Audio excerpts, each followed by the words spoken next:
Hey, everybody. Good afternoon. Welcome to Play It Forward. How's everybody doing today? Hi, Funko. How are you?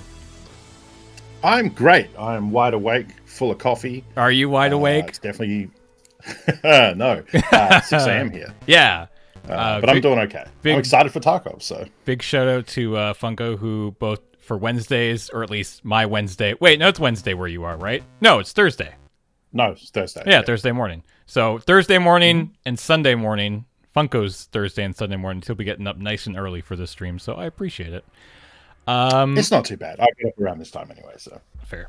We're back after what I honestly believe was infinitely better first episode than I was kind of expecting.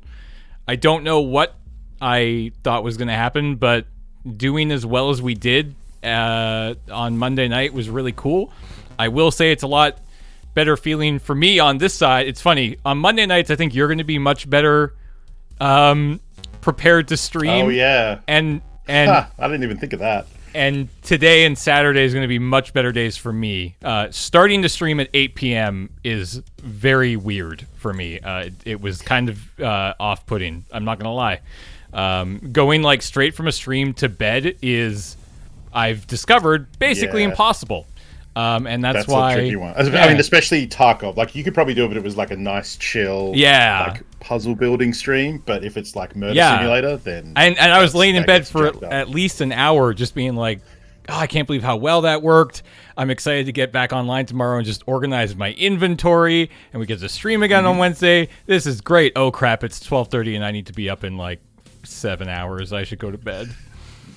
Yeah, especially for you, streaming that late and then streaming early is going to be... It's not that bad. The reason it's on Monday night is because I don't have to stream until 10 a.m., which is more than enough time, right? Yeah, okay. Yeah. If I had to punch a chunk the next day, that would suck. That would be bad. But I don't, so... Right, okay. Can somebody... People have been subscribing. I don't feel like I'm hearing the sub notifier. Does anybody have a sub to fire off really quick? Lion and Budmon, welcome back for 38 months. The Dragon Fireheart for 5. I have not heard it. Chaos Reader. Oh no, it's there. It's there. I can hear it. We're good. It's probably a little quiet, but we're good. Where are we at? Jadenham for 40 months. Pendle Steven. Thanks for the sub. Thanks to Margie Archie. So thank you, Margie Archie. Ivan Lenz, thank you for that sub to Chaos Reader. Upon My Oath for 15 months. Emergent OS for 37. El Eduardo for 18. Blightning Helix for 18 months. And Riven Darkstar for 50 months. So yeah, we started Monday night. We jumped into Escape from Tarkov. If anybody missed that episode, I'd highly recommend going back and checking it out. We spent the first little bit just talking about what the game's all about, a little bit of the lore, a little minor scolding of the developers, and then we kind of jumped into a few raids. We got some stuff done. We actually survived 3 of the 4 raids, 2 of which were scav runs, which, not bad. I'll take it.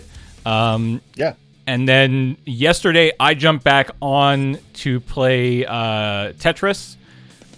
We will be doing that on stream as well, but it kind of worked out well that I could do it off stream, which does, ideally free up more time to actually be, in raids and not just messing with inventory. But inventory management is a huge part of this game, so do expect some number of that happening as well.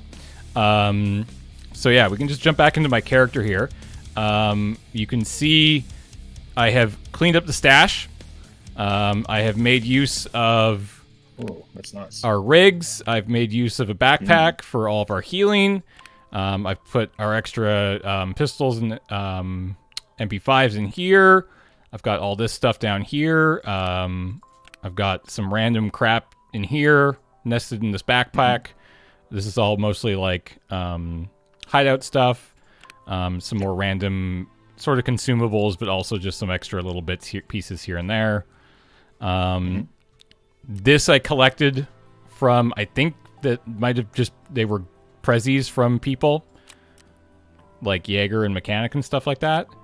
And now, if I hit receive all here, hey, we get an armor and a mask back. Actually, sorry, can you just bring that message back up from Trapper? Yep. They were doing a thing early in the wipe. They might still be doing it. You release this you catchable. Thank you. Yeah, so I think for the first week, every day, Trapper is going to send you random stuff. They did this at the start of the wipe, and I thought it was just for the start of the wipe, but I guess it's every character at the start of their wipe. You get like a package a day, which is just completely random. So that's because we didn't use the Keda or that rig yesterday. Yeah. So it's not insurance, and they don't just send you stuff randomly. The other time you get stuff is quest rewards, but those aren't quest rewards. Yeah. So yeah, we'll get a little package of stuff each day, which isn't a big thing, but still. So yeah, did my best to clean stuff up. Not sure what we want to do with this stuff now. I guess I can put this down here and. That's another rig. I don't know if this is a very crappy rig. It's kind of crappy, but it's also better than what we can buy right now, I think. That's where I put my knives. That M-rig. Gun. Am I going to keep this gun? Yeah, it's actually not bad. Like, it can do full auto. It's a little 9mm SMG, so we should be able to buy ammo for it, and we probably can't buy the 30-round mag that it has, but I think we can buy 20-round mags. So that's like... It's not bad. I mean, this early on... Like any loadout you buy, you're going to have to pay for, and you don't have access to a lot of stuff. So something like that is totally serviceable. Yeah. I was thinking about that actually over the break. Like last time around, we used the M4 that you started with. I think today, since you're dead and don't have a loadout on the left there, that we should probably go with something that you can buy from a trader, because that's going to be kind of your... Like you have an M4 left, but if we lose that one, then that's... gone, and then we can't get another one. So I was thinking today we should buy something from the vendor that is kind of like what the early game Tarkov is like, because you only have access to a couple of weapons.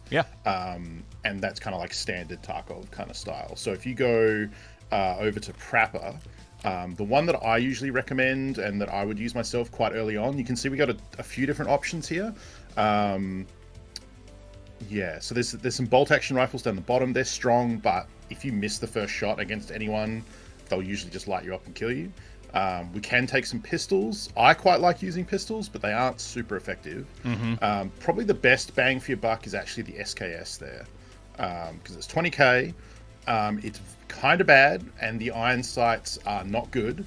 But the ammo that it uses is 7.62, which is quite a large bullet, so it hits pretty strong, and it's cheap, and we can buy it. So I think we should pick one of those up, and then we'll buy some ammo to go with it. It also doesn't use magazines. It's a top-loading mag, so your character will open the bolt and then put the bullets in one by one, which makes you vulnerable, but it's cheap. So then if you scroll to the top of Prapper, I believe he sells, the second bullet next to the shotgun shell there. This one right here? On the left. Nope. One. Oh, this one? There you go. Yeah. So we're going to buy... I don't know, 60. I don't think that's going to cost too much. Buy 120. Buy 120.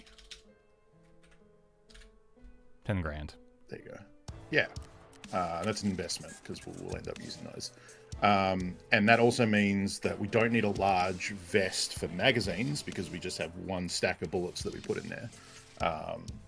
So that'll help out with our first loadout for the day. Now... I'm interested to see how you feel about it. I normally, early wipe, don't bother with armor, helmets, or anything. I just kind of go in with maybe a vest and a bag, and then... Oh, really? Roll with that. Yeah, because the early armor that we have, the Packer armor down there, those little Kevlar vests... Yeah. They will stop, like, pistol rounds and shotgun rounds, but that's about it. And it's good because, a scav can't one-shot you to the chest, but... any sort of assault rifle or anything bigger than a pistol or a shotgun is going to tear right through that thing. Now, we do have the green camo rig at the bottom that we got off the scav the other day. That armor is actually pretty decent. So we could actually use that. Yeah, the 6B5, I think it's called. Yeah. That one's not bad, and we could roll with that. I think you might have filled it with... I can take stuff off. It's not a big deal. So we could probably use that. I mean, that will protect us. But I think if you look at Ragman, our options for what to buy, I would grab one of those bank robber. you don't know what that means. The black rig at the bottom middle there is called the bank robber. This guy right here? Yeah. This is kind of like your early game staple. It's 10k. It holds, I think, 8 cells of space. Yeah. Is there no way to actually see? You can right click and go open. Oh, it's the oh wait, and then you have to search and then it? for some reason they're unsearched. I don't know why it does this. Okay. So Yeah. you can see that's how much space it is. So this, even for like something with magazines, this ends up being pretty good. Right. You can fit 3 mags and then have 1 space for reloads.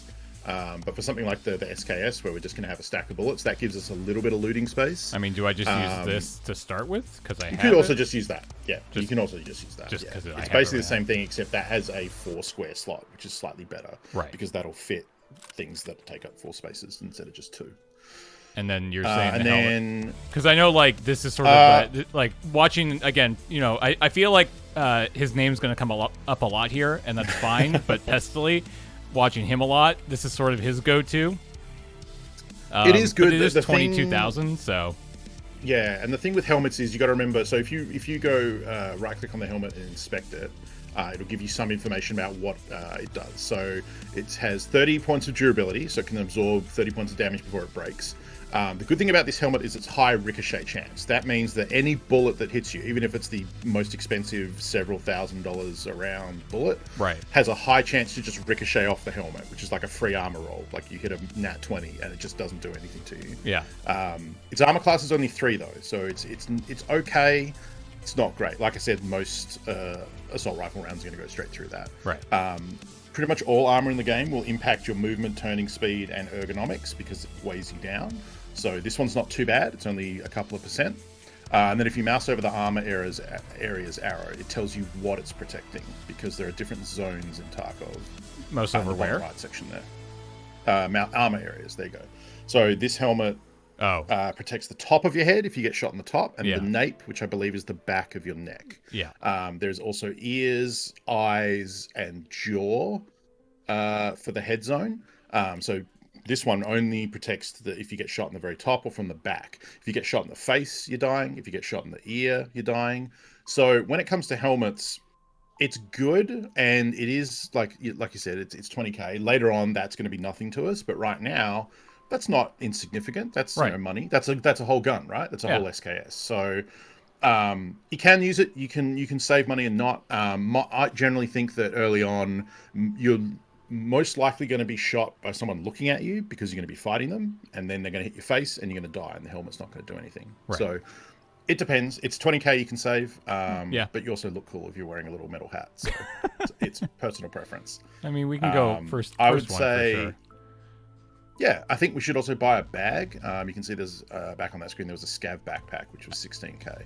We can go in without one and try and find one on a dead scav, or kill one and get one. This guy right here. For 16k, yeah, that lets us loot. And early on, I think that's worth it. At least now we're doing pretty good on our survival rate. So if we start dying a lot and things get tight, then we can start doing the naked SKS runs and see how those go. Right. So, okay, I reckon drag one of the stacks of your ammo to your secure container. Can take that out. Yeah, take that out, yep. And then take the other stack. Yeah. Oh, actually, we need to load the gun because you can see it's at 0 of 10. Yeah.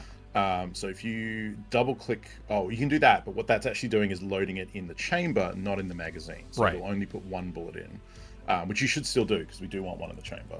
But then you've got to right-click the gun and inspect it. You've got to drag the internal magazine out into your inventory, which is called SKS int. It looks like a little... Oh, yeah, here. Middle one there. Yep. Then you load the bullets into that.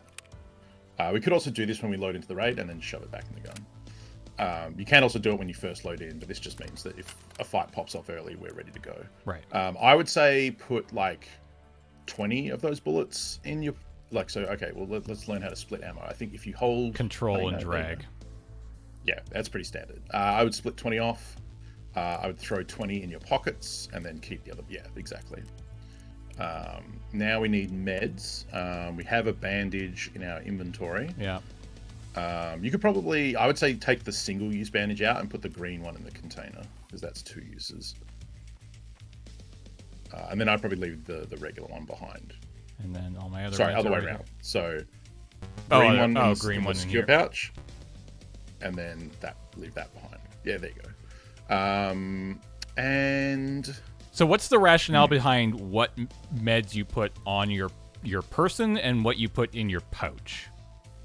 yeah, so basically the pouch is what if we don't. I mean, you know this, but to explain to other people, the differences between the two zones here is that anything in the pouch in his alpha container, if we die, we don't lose that.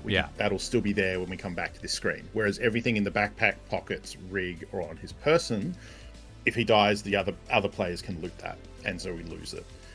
So you want to kind of put stuff in the pouch that is you don't want to rebuy that's worth a decent amount of money. So we would probably put painkillers in the pouch, and then I think we'll put an IFAC in there as like backup. IFAC is like a pretty good healing item. It both bandages and heals you at the same time.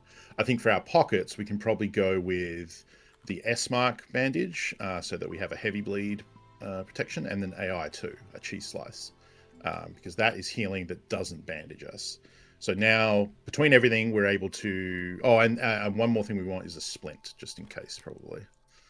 Yeah, and I think that's good. So now we've got bandages for the two types of bleed, light and heavy. We've got painkillers if we need to avoid the effects of pain, if we get shot in the leg and stuff like that.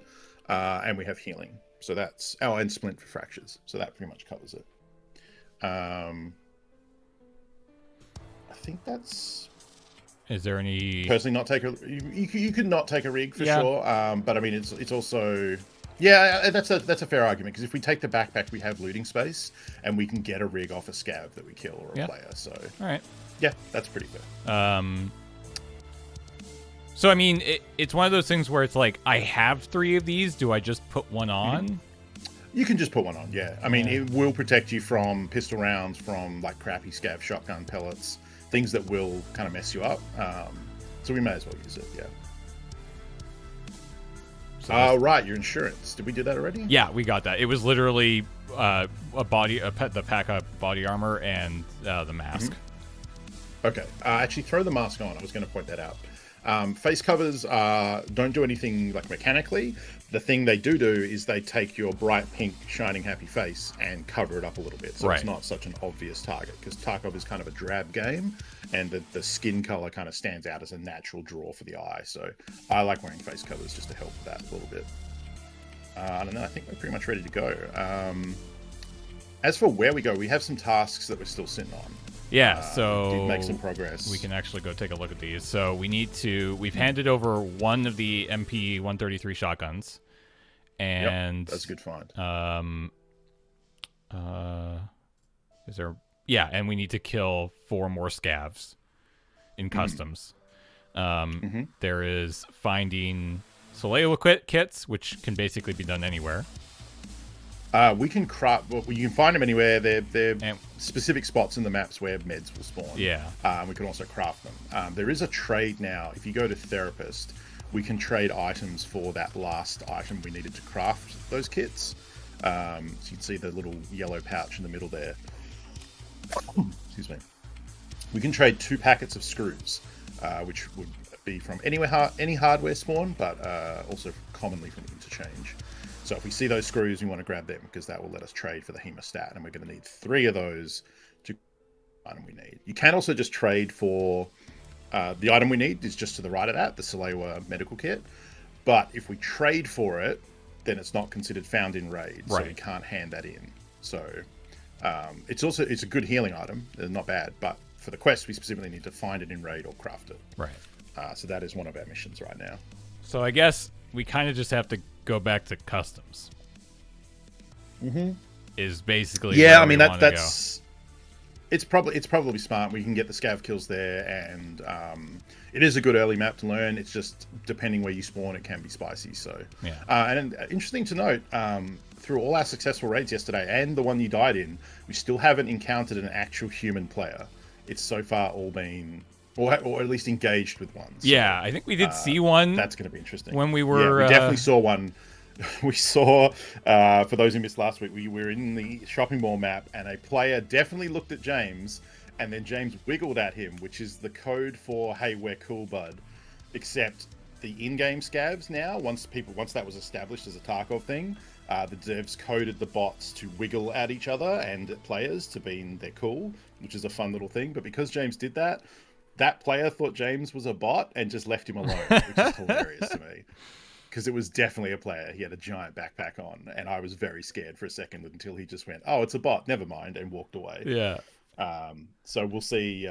We'll see. And customs is definitely the map for PvP right now. So Oh, good. okay. Yeah, it's spicy. There are lots of quests that send you there specifically to kill players. And we do have our scav, right? Ooh, look at that. That AK scav is pretty nice actually. So that'll be fun. We can get into that. Generally, I would say I like warming up the day with a scav for me. However, something you can do that's just cool is if you start with the PMC and we play a raid and then potentially die, if it's late enough, you can then scav back into the same map at the same time and try and get back into the instance you just died in and go get your stuff. Really? Yeah, I had no idea really you hard could to do that. That's cool. It's really hard to do, but it happens every now and again, and then you can go back and find your corpse and get your stuff back. What? That's cool. So we should probably start with the PMC and see if we can pull that off, because that would be fun. Yeah, 4 p.m. looks pretty good. This is going to be the tail end of the day. Sundown, I think... Oh, actually, no, sundown is much, much later. Yeah, it's going to be daytime, no problem. That always messes me up. I forget the Northern Hemisphere is, like, stays light for ages. Funko has done it twice and looted his own corpse. Nice. But bear in mind, that's twice over, like, hundreds of raids. Yeah. It's pretty hard. Because the other thing is you have to have been in the map long enough, because player scavs only join a map that's kind of near the end of its time. Right. You know, when it's about to expire. So if you die quickly, you won't be able to scav in. So that is true, Pendleton. So when it comes to getting back into the same raid, the way you can tell is in the bottom left corner where it says beta version, it should have a server code once you reload in. And you can use that to kind of make sure that it will tell if you're joining the same one later. Right. Can you decide to not join if it's not? I mean, you could back out, but I think... I don't know. Usually at that point, I just load in and say, oh, okay. Because like I said, it's pretty uncommon. Right. The way Tarkov tries to do things is each map has a certain number of players. The smaller ones might be like 5 players, whereas one like Customs is probably a dozen. And as those players die out from the start, it will then start to populate it with player scavs going forward to kind of keep it at a certain number of players.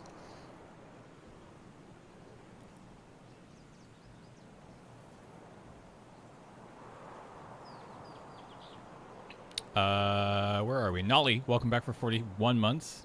Taylor Tron for 11. And Totally Defiant, welcome back for 51 months, friends. Thank you. Oh yeah, that is also a thing. I forgot about that, Brainbosh. In certain regions, Tarkov has multiple servers, especially for the US. There are lots of different servers. Yeah. And the game will automatically pick them for you as, you know, whatever's close to you. But you can actually open up the launcher and specifically check or uncheck certain servers, which will help or hurt matchmaking depending on what you choose. Which is a weird thing. You used to be able to check specific servers, and there was a trick where, like for example in Australia, they had 3 Sydney servers, and the game would automatically fill server 1 first until it was full server 2 and then server 3. And so what you could do is open up the launcher, untick the first 2 and force yourself to join server 3, and the games were constantly empty and it was just free loot. And then the developers didn't like that, so they fixed it. Fair. But that was an old pestily tactic of like, hey, if you want to do a loot run, join the 3rd server, or go to a region. Like if you're like, for you, I guess Europe would probably be close enough. Like pick a region where it's like 3 a.m. when not a lot of people are playing, and go play on that instead of playing on your normal servers. It'll be the same thing, but they've fixed that. So now we have to fight people. I don't want to fight people. I just want to run around the world and get free stuff. Yeah, that's Tarkov. Fighting people is so stressful. Free stuff. For some people, the free stuff is on you while you run around and get stuff. So.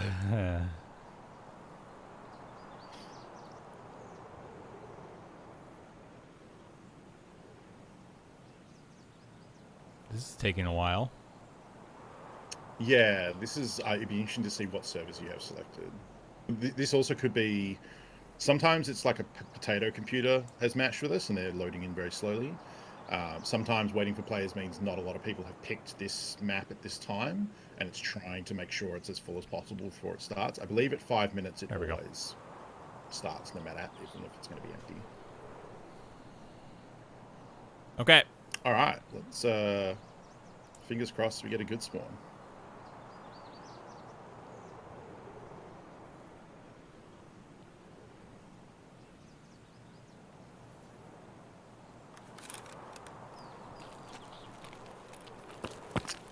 Yeah, we kind of got a good spawn. Okay, I would say head to your left because there is a choke point, not down there, more to your left, like hug the mountain around, yeah.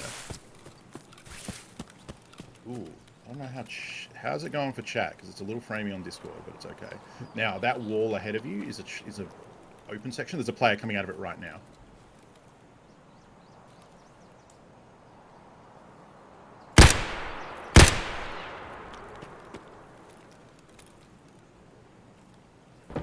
You can pop out to the right of the doors too.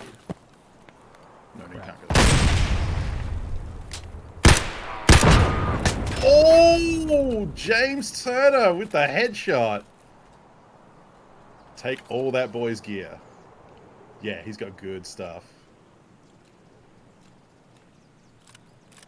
Alt-click will equip. Ditch your packer armor and wear that. It's an armored rig. You have to identify it first, though. There you go. Wait, what? No, you have to unwear your packer armor because you can't wear armor and a rig and an armored rig. So go over to body armor, drop that. Yeah, there you go. I would drag. Oh, we didn't insure. Whoops. That's okay. Search his pockets as well. Yeah. Okay, so you can hear how the audio changed. That's because he put on the sword and headset. Right. Which changes the audio profile for the game. So you can hear quiet things like footsteps and brush moving a little quicker now. All right, I would get out of this screen. Now, we want to scoot because we made noise here. Where are we going? Through where he came from, through the hole. And hit 3 and use his gun because he's got a full auto. With BS rounds, that's top tier ammo. Or second from the top. But go down there because there's a room we want to loot. I would run on the right there. You see there's that low ground? Yeah. You want to run down here because if you run on the left close to the wall, there's no cover if you get shot at. So that's just a little pathing consideration. That building on the right there is where we want to go. There's a door on this right this side. is very framey, and I don't know why. Yeah, it is. You could go prone in one of these bushes and sort that out.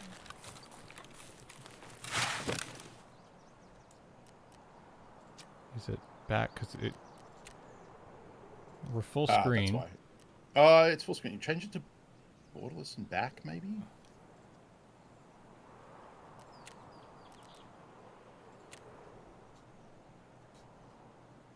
That's definitely worse.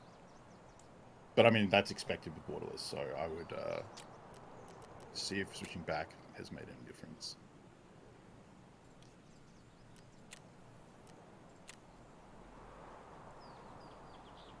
It still looks really framey. 1 second. This is not ideal. How much is this? I had to stop streaming for a second. I'm going to stop streaming there for a second. I mean, I can just go off the stream as well if that improves it.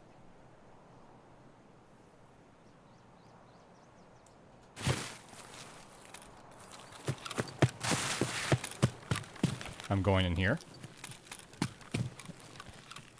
Yes, so this section in here has a whole bunch of hardware spawns, which we need for hideout. Why? Is that better, chat? It's looking hitchy for me. Oh, on the stream, I mean.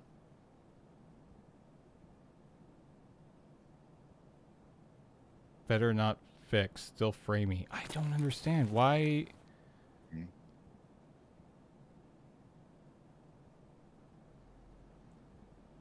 Crap. Okay.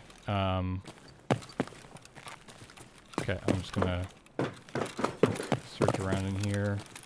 Are they up the stairs? At the back there on the right, and upstairs as well, yeah.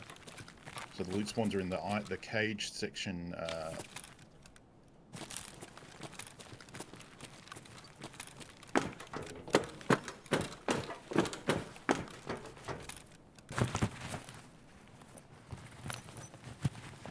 Jackets are good. They'll have keys.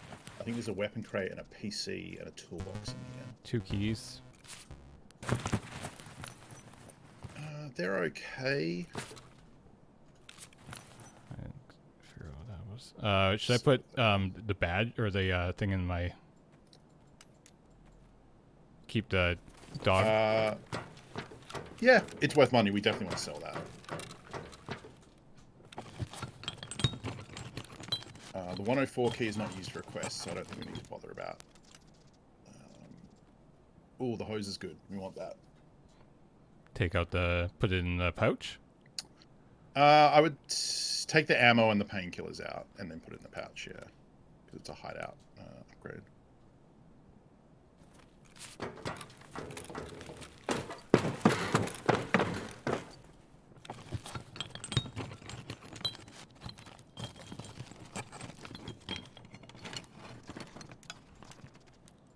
And we just want all this, yeah.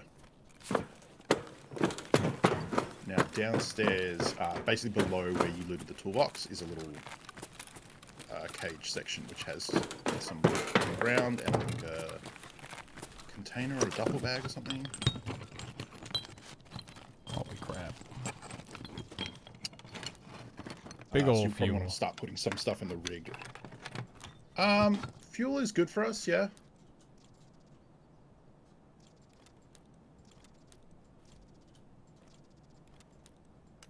Just make sure you leave 2 slot open in the rig so you can... what do I want to get rid of to get the fuel? Right-click the MRE and eat. And the hot rod we can drink. Okay. Pox ram we can drop. What can we drop? The pox ram, the white tube of toothpaste. I would ditch the 16 PS rounds and then just put the 60 stack there because we don't need more than 60. Ditch which? Oh, the Sorry, 16 you have a here stack of 16 PS? Yeah. Yeah, so drop the 16 rounds and then just put the 60 there. It's hard to do this on a tour. Yeah. We're going to try to fix this after. Okay, I mean, honestly, maybe we should just try to get out of here a little bit quicker than I was. Yes, I agree. So we're going to take... That's an electric motor. The motor is good, but I don't think we really have room for it. Okay. We don't need it for a while, I don't think. Oops. Okay. Double check that real quick.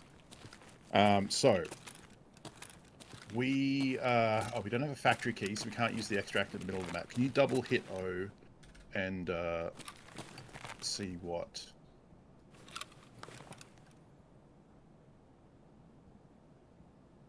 Okay. Yeah, we have to go on a bit of a journey here. We could try and get to Smuggler's Boat, but that's not always going to be up. Okay. I think we should just take it wide, and this is going to be sketchy. Okay, so we want to go out here and follow the railway. So go out the door and go to your left around the building.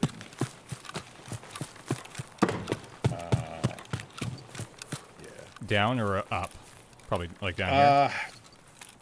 Yeah, we want down. Yeah.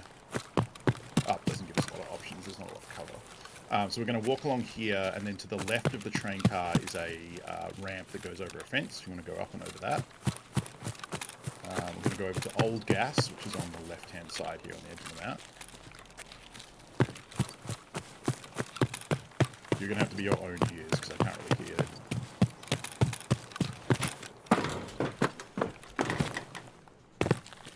But hey, first encounter with a player, and you just dropped him. Yeah. Like nobody's business, so... There's a person up there. It's geared, too. Oh, yeah, I saw that, yeah. Did they see you yet? No. And they passed through. Okay, I follow.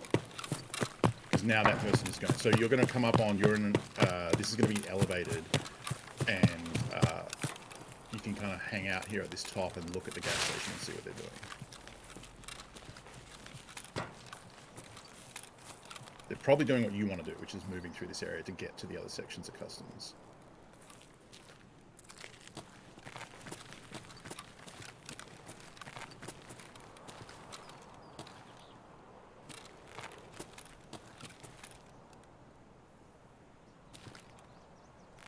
It is also kind of exposed, so you can... Are they in there? Yeah, they're there. Yeah, there. They're going to come out that door.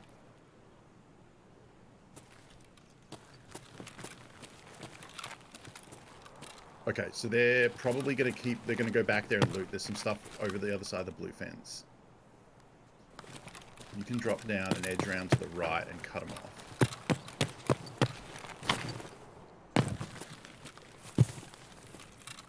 So behind the blue fence up there, you can follow this wall along. There's a door that leads to the next section, which is where they're going to go to.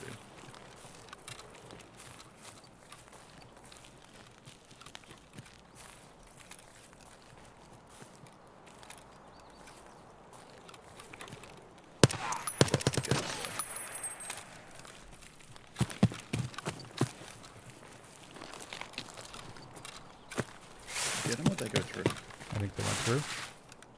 Okay, you can jump. Quick jump through this gap. Nope.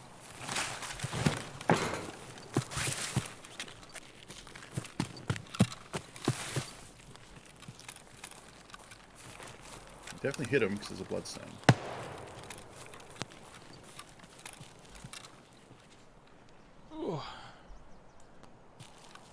This is tricky now, though, because now they have you choke pointed. Yeah.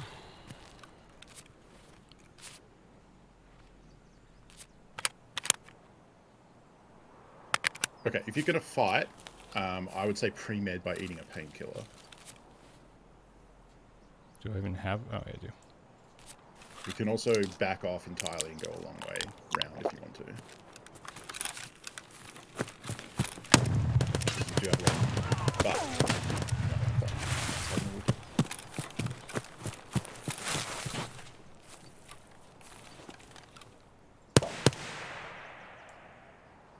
You hit him again, so he must be hurting.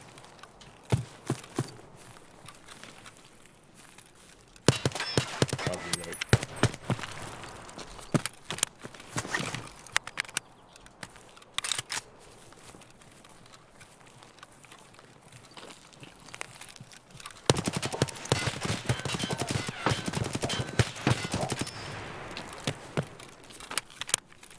Don't like full auto.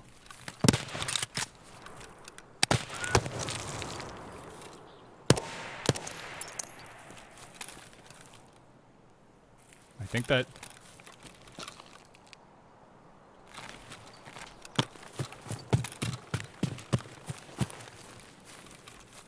Where the hell did he go now?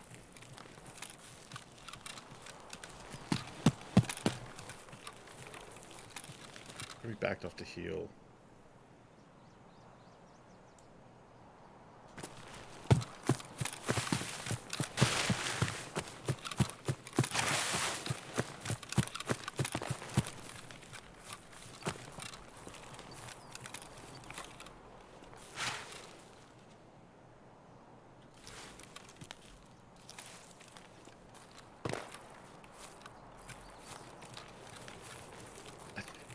Okay, you could go really far back under the underpass, back up onto the rail where you were, and I think you can get a look over to the other side of the wall from there.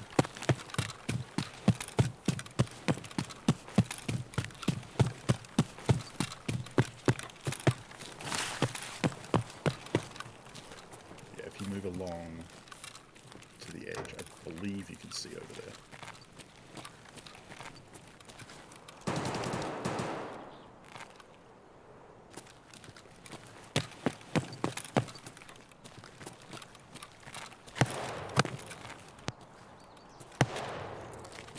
Remember, sprinting is very loud.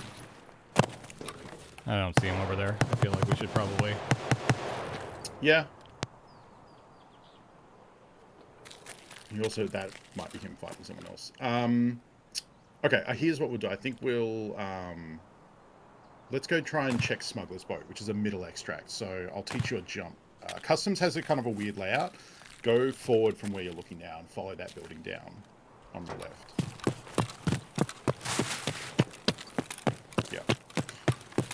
I think what we'll do after this is we'll open up the customs map and I'll kind of show you where you were and how the layout works. Okay. What we're going to do here is we're going to use a jump to get over this wall because this is a sectioned off area. So up on your left here is a bunch of cars. Yeah. We want to check the boot of the blue one because a key can spawn in. Oh. That was someone in the building in the middle there, waiting to watch out from the window. So that's not really anything you necessarily could have checked for. Yeah. It's weird for someone to be camping in there. And the windows would have made it really dark and hard to see. Yeah. That's unfortunate. Well, we got that's customs. We got crunchy lips with that headshot with that SKS. That was real good. That was real good. And we did get his dog tag, so we got some money from that. And hey, considering like we went in with an SKS and a Packer, like our loadout was pretty cheap. We got out with a hose and the dog tag. A hose and a dog tag. So, and I don't think we killed any scavs, right? It was just that player you fought. And that fight against the player was good too. You hit him a couple times, he didn't make it, but all good. All good, real good PvP. So that bodes well. Probably the dog tag will be worth more than the SKS, yeah. I think he was like level 40. He was 41, yeah. Yeah, that's a pretty pricey dog tag. That you can sell to therapist. And then the hose, you need like 11 or something. It's only 14,000. Still, you know, not bad. It's not nothing. That's not nothing. And we're keeping the hose? Yeah, for sure. Yeah. We need a lot of them. So, it was still pretty choppy once we got into that, right? Yeah. Actually, it definitely wasn't what your computer should be able to do. Let's just do this real quick here. Let's go real quick back into customs. Do some testing, yeah. And could also help to just restart the client as well. Yeah, I'm just going to try this for a second. It was fine. Yeah, but it shouldn't be just fine. It should be, like, good. Like, I should also, be... there's a different... From experience, what Twitch chat says is fine, often to a streamer is unacceptable. Like, James's computer should be able to stream this with no issues, so there's something weird going on. It's just a case of figuring it out.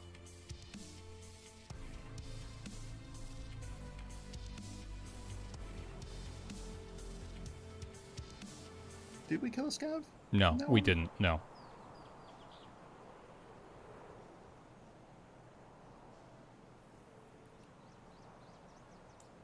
Yeah, it definitely wasn't like that the last time we streamed. You did, it was in the kill sheet. We had 2 kills? Oh. When did that happen? Then I killed that other guy. Wait, then that was a scav. PMC and one scav. No. What was the scav I killed?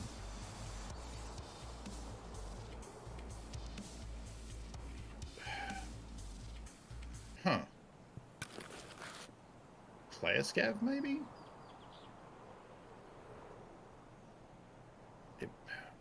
It wasn't a bot, because bots don't fight like that. And bots don't loot buildings and stuff. I mean, it's possible, like, as you were firing through the fence at them, like, you randomly backshot a scav off in the distance. No, because it was only 27 meters. That's weird. I don't know how that works. Okay, like, even in OBS, I can see that does not look very good. Yeah, it's weird. It's being weird. So, the question is it game capture? Do you do game capture or display capture? Game capture. Okay. So, let's try game capture instead. Yeah, I mean, I honestly use whichever one works better. So if one's having problems, I try the other. It's true. I mean, especially if customs, because we killed a player, and presumably other people probably killed a player. So it is possible that a player scav spawned in. Yeah, that's the only thing that makes sense. Is you may have hit him and he bled out around the corner. That looks better in OBS. That looks better to me. That looks about the same.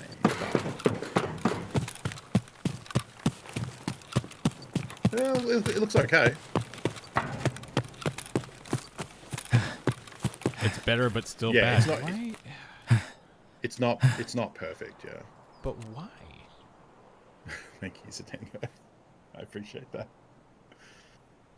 Do you want to try restarting the game quickly? Probably won't make a difference, but it might. Yeah, I can. because the game occasionally does have memory leak issues, but we haven't been playing that long. Drop shadows a bit. I mean, so I'm literally going off of where are the shadows here? Well, so the other thing is medium, James right? used these exact same settings on Monday. Yeah, like things were like fine on Monday. Shadow quality you can go low. I think that's what Pesley recommends. I think. No, he's not. I literally copied this. I have mine on low. He has 2 different settings videos. Again, your PC should be able to handle it. But that should be what's going on. This seems more like a weird, like, because it's smooth for you in game, right? Yeah, it looks great in game. Yeah. So this is like an OBS thing that comes up every now and again with some games.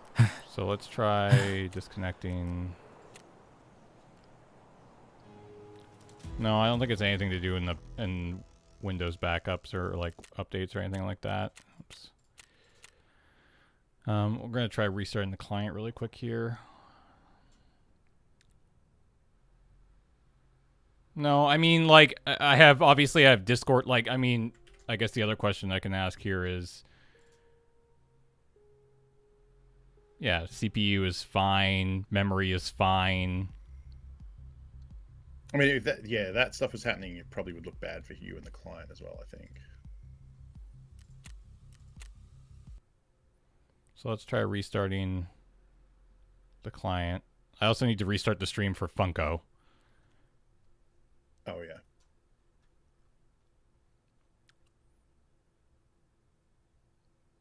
Maybe drop the streaming at 30 frames. No, 60 should be fine. And it should be fine, yeah. Significantly better for you as well to watch at 60 than 30. Yep. And again, like, this was not doing it on Monday, so I'm encoding with the GPU.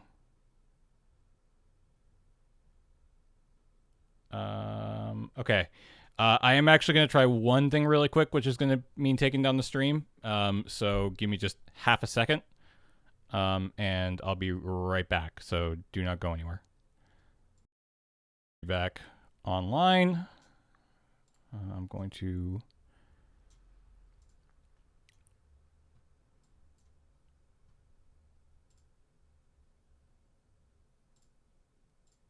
reboot. You're not online for me.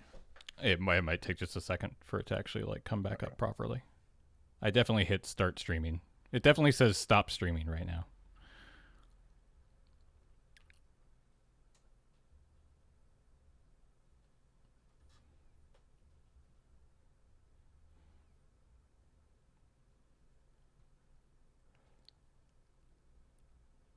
Oh, yeah, there it goes. Twitch was just goofing on me. I would show the map, Tikosh, but I don't think I can really do that. It's James's screen. And he would have to capture a bunch of stuff for me to show. He also has all the maps, so we'll talk about that when it comes up.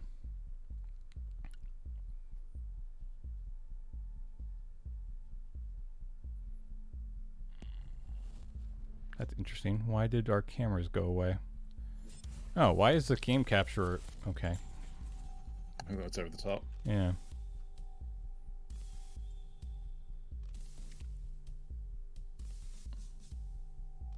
I remember having this issue with Overwatch too. It would be fine in the menus, but as soon as you went into game, it would get framing in OBS. Let's do another quick... let me actually...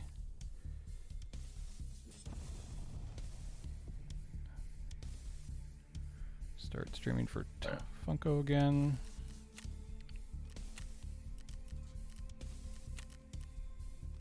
Trying to watch that fight like 5 seconds behind was very difficult because I was caught, like, as I said, oh hey, you want to reload, your gun went click. Yeah. But hey, apparently you killed that person, so good job. 2 for 2. I mean, you got shot by someone you never saw, which is not your fault. That's Tarkov, you know? Like, you can get to the point where you're clearing absolutely every corner and moving very, very slowly, but that's a thing where you need to know what corners you need to clear. You know, like when you learn a Call of Duty map, like part of learning that game is learning where the danger areas are. Oh, wait, did I... Oh, you did a normal game? Did I do a normal game?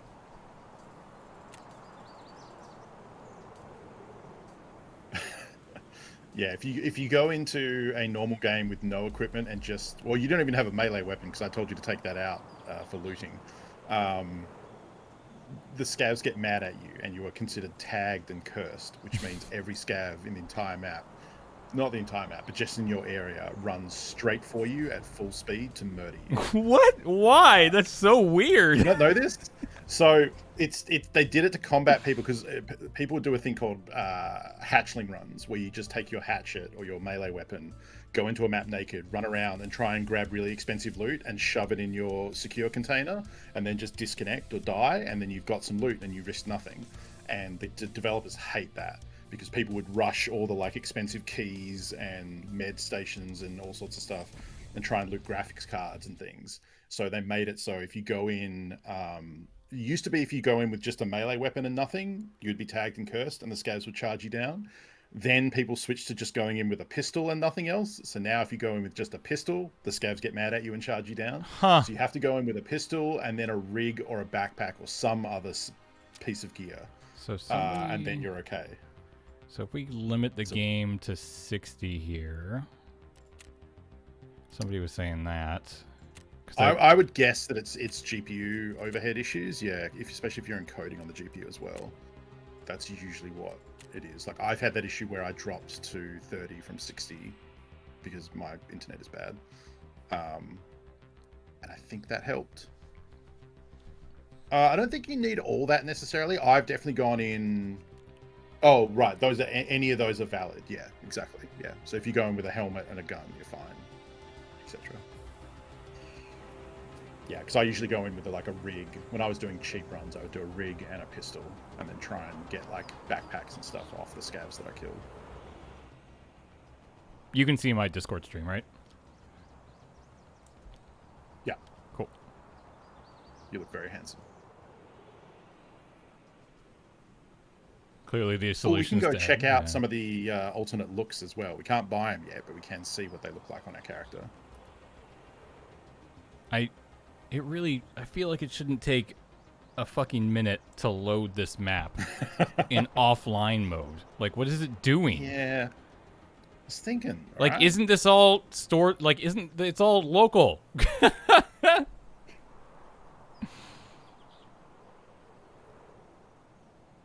No, stop. You don't need to consider. One run so far. Stop it. Yeah, James totally killed a very good, like a high-level player in one shot.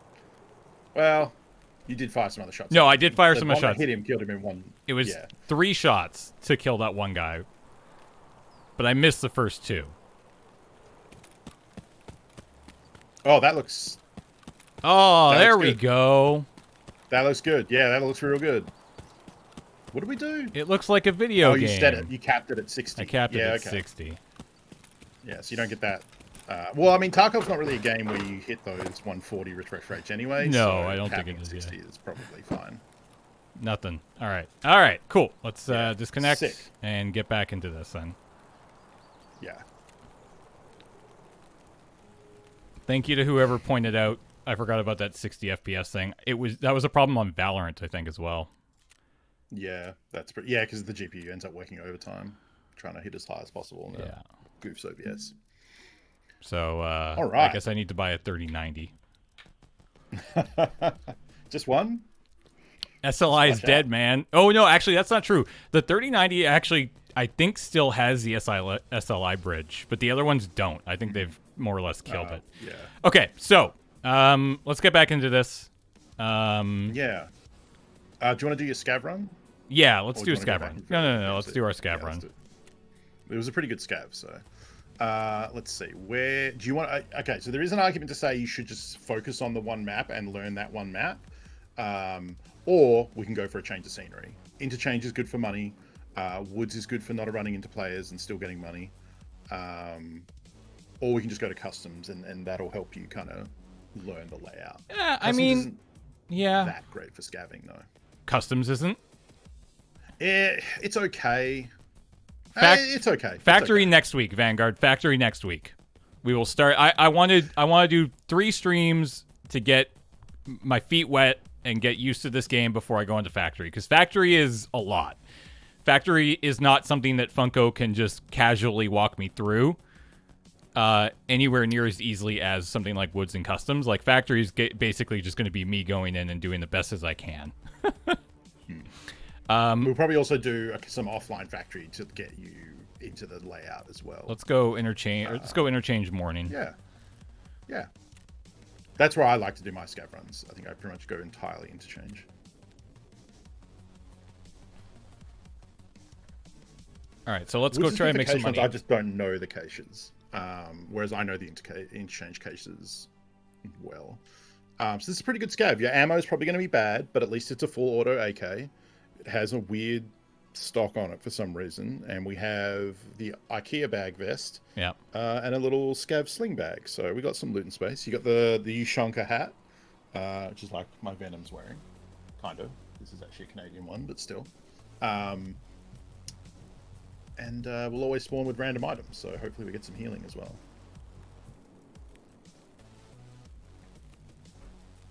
Factory is cool. It's like a Call of Duty map because it's very small. Yeah.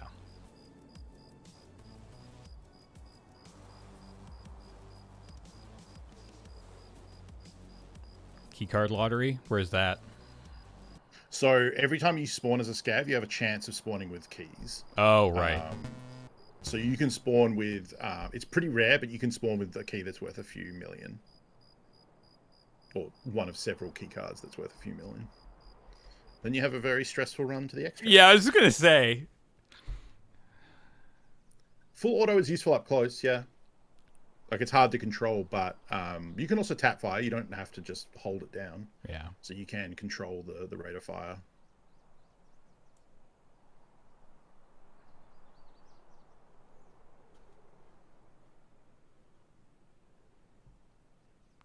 I can't. The difference between our two cameras is just, it's too much.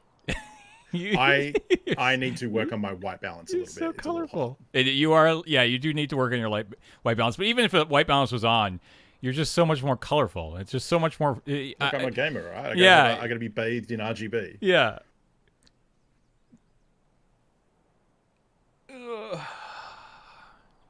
All right, so this awaiting session start is the last message before the game starts. So we're about to head in here. All right.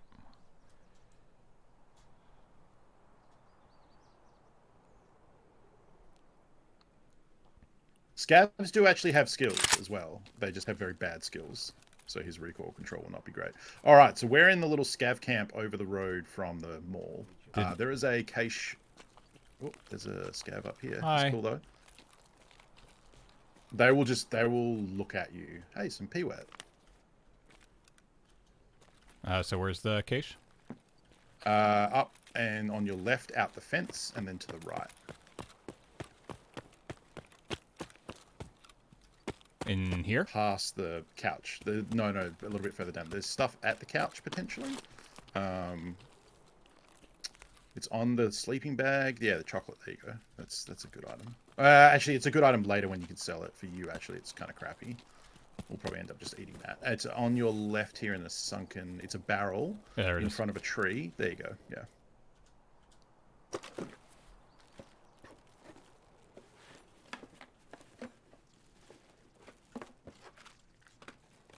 Oh, spare ammo for your gun. That's good. Painkillers, great. Pile of meds. Ditch the cigarettes. They're not worth anything. They're the one brand that we don't need to turn in for a quest. Okay. All right, let's just head around the outside and hit caches because we don't have a lot of space anyway, and that's good stuff. So the next one is, you see the signs over there? Yep. Yeah, that's at the base of that. You can jump over these barriers. It's in to the left of the sign. There's a tree, and it's at the base of that.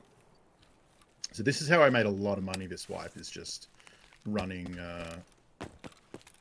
these caches.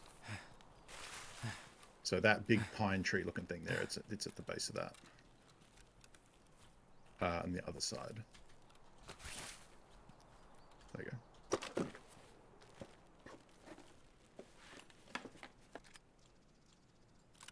Oh, little gun, little hard drive.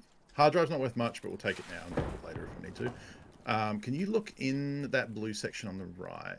Where that truck is, you see that truck cab? Behind there is a Terra Group red container. Look at the left side and see if the door's open. No, it's not. Okay, never mind. The next cache is to the right, on the other side of where that massive tree is on the left, on the other side of the road. Yeah, Over here? about there. Yeah. Okay. That container I was checking is a secret weapon stash that you need a key card to access. And occasionally it'll be open because someone else has looted it, and then we could go in and pick up the slops. But it's more to the right. It's another... It's at the base of one of these trees. Yeah, it's right there. Barrel. There you go, yeah. So learning these... interchange is a pretty popular one for caches. So doing it on Shoreline, which is a bigger map and has more caches, is usually Do I care about any of these? No, neither of them. They're both crap. Okay, so the next one, we just want to follow the wall down here, basically. Not at the wall, in the low ground, but I think it's in this... No, it's... I think it's further. I think it's the next bush. On the right, I believe. Yeah, I think it's in here. And I think this is a wooden one. Yep. Yeah. Come on. If this said close, then we know someone else has looted it ahead of us, but it says search, so we're good. T? It's okay. I mean, you have room. I would take it and grab the hard drive. Yeah. It's tracer ammo. So you want to put them in your bag, probably, because you want one spot free. Yeah. In case you reload. Yeah. Okay. So the next one isn't a cache. It's a duffel bag at a campfire on the right, on top of a chair. Back behind you now.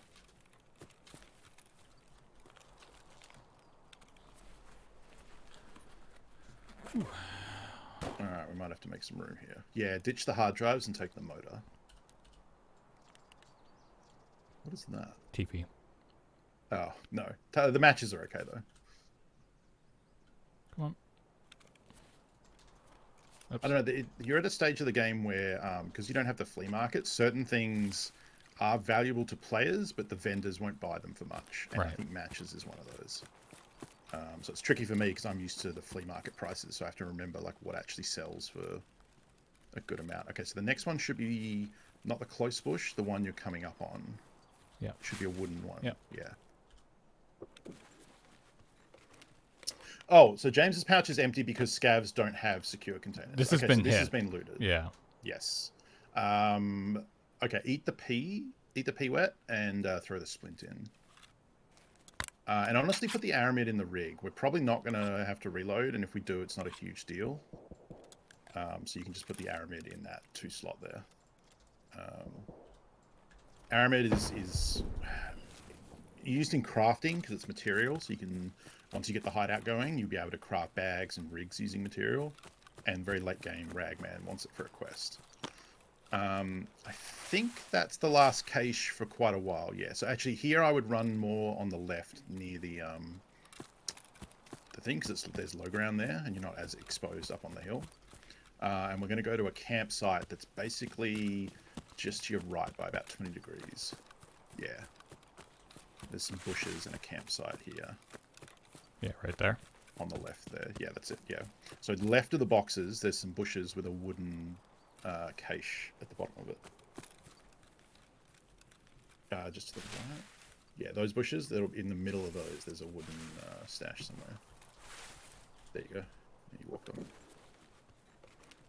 Alright, now we're going to have to make loot decisions. Oh, yeah, no, this has been hit. Nah, we probably don't want the hunter matches. Okay. I don't think they vendor for much. There's another one behind the boxes there. There's a barrel to the right of it. But it's probably looks like it's been hit as well. They dropped on the ground, yeah. But, you know, if someone is further into their game, they might consider, yeah, no, that's all trash. Okay. What did they drop? It looked like there was something just behind the barrel. Coffee. Oh yeah, coffee's not bad. We can probably toss something for that. Eat the chocolate, I would say. Oh wait, no, you're a scav. Oh shit. No, don't eat the chocolate. Drop the FMJ in your rig. That's trash ammo. There you go. Now, there is one more cache we can go to, but it's kind of exposed. I would say let's just extract because we would totally use this gun on our PMC Sounds good. with that BT Where are we ammo. going? So the extraction is to the right, along that wall there. I would run to the left along the metal barricade though, because again, there's low ground and it keeps you out of cover. If you go along the right wall, the thinking is it's good because you're furthest away from everyone, but it's bad because you've got no cover and you are up against a wall. Yeah. You silhouette against the blue wall, and that's pretty much it. There's no cover and you silhouette. Whereas here, we're running a bit low. There's bushes and there's metal to hide behind. Up there, right? We do need to watch. It's on the right where those guys are, yeah. Fuck. And someone was camping it. Yeah. So that's unfortunate. That does happen. I don't know. It sounded like that was from the right. Extract. Yeah. Yep, that was a player. So, I mean, that happens. This game, people yell about extract campers a lot, but it is a valid strategy. It's just kind of a boring one because you just sit there for 20, 30 minutes waiting for, flies to fly into your web. So a lot of people get really salty about it because they did all the work and took all the loot and died to someone who just sat there the whole raid. It's unfortunately a part of the game. It's valid. It works. It's just boring. Like, I don't do it because I'm streaming the game usually, and it's bad to say, hey viewers, we're just going to hang out here and wait for 20 minutes and then kill someone, or maybe see no one and leave. So we lose. Okay, just buy this tough. game. Yeah. Did we lose all this ammo? Do we not have some of it left over? I thought you had like 20 rounds left. Yeah. Is it right here? Yeah, this is it right here, right? This is it. Yeah, but it's pretty cheap. You can just buy. Yeah, I mean, I'm going to get more. Yeah. Okay. And you saw, when we killed that player, it dropped him real quick. Like, this ammo, careful, don't buy 900 rounds. Don't tell me what to do. For being... I've done that before. I think I bought, instead of buying 12 mags, I bought 120 pistol mags one time. And it just filled my inventory. You gotta be careful about that. All right, what else do we need to buy? We don't need meds. I guess we need a new bag. Yeah. You can also go in without one and just a rig and hope to get one off a scav, but I think for 16k, like with that dude, if we run into someone who has stuff we can loot, then we've got the bag ready to go. Yeah. You can probably wear the Packer too, because at this stage of the wipe, they're not really going to get looted. And if we remember to ensure this time, which we did forget to do. Actually, speaking of which, this is our second package for the day. Here's today's package. Ooh, this is good. Okay, that's a good rig. That's a good. That's good for. We'll use that to store stuff rather than wear, because early on we don't get containers. The BP ammo is pretty good. The A56A1 is pretty good too. Cool. So that Triton will be a good quest item storage. I would throw the hose in there and then put that down somewhere, because that's going to be better for space economy than you can see it takes up 4x3, but it contains 4x4. So it has more space than it takes up in the inventory, which is what we want.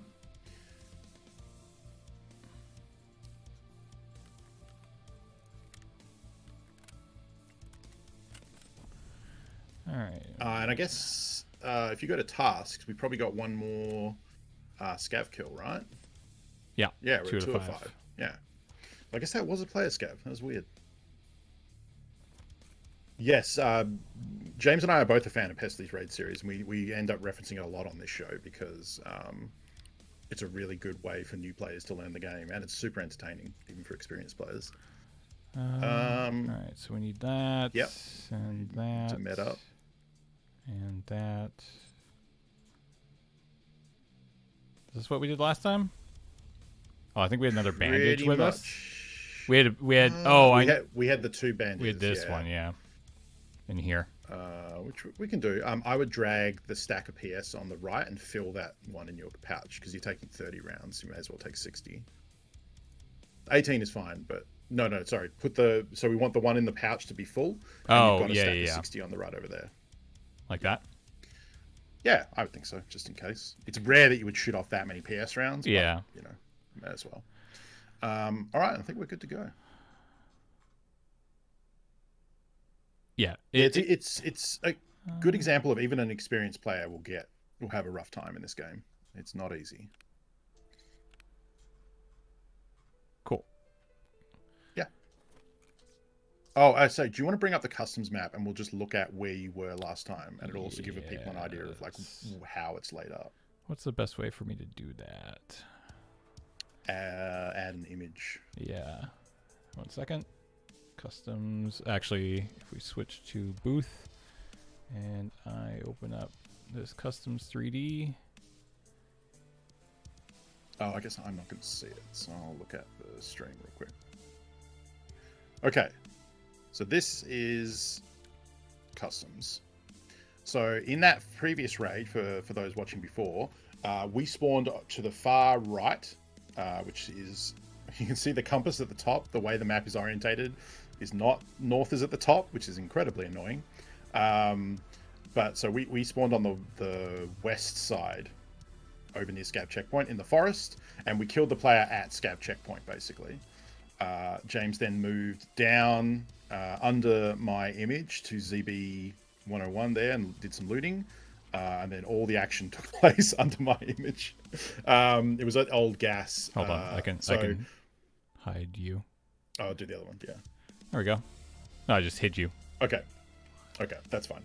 So yeah, it was basically all on the right-hand side here. So we looted Smokestack, and then moved down to the train, hopped the fence, moved along the train tracks towards Old Gas, and that's where James started shooting at what I guess later we determined to be a player scav.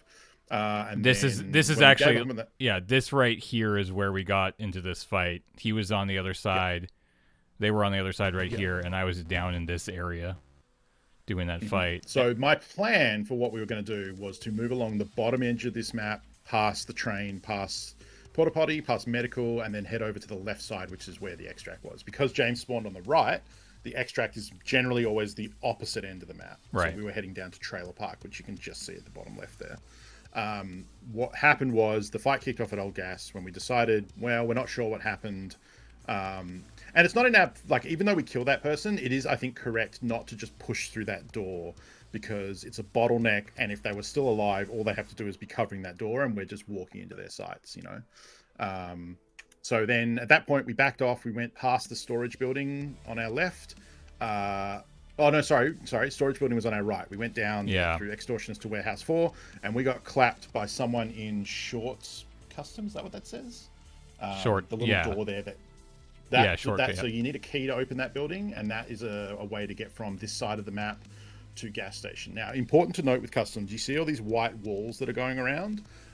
There are some gaps in them, but they basically section off Customs. So you can only really move between them through certain choke points. So what I was taking James to do is where those cars are where we died, you can hop on top of a car, jump on a porta potty, and jump over the wall at Train Bridge.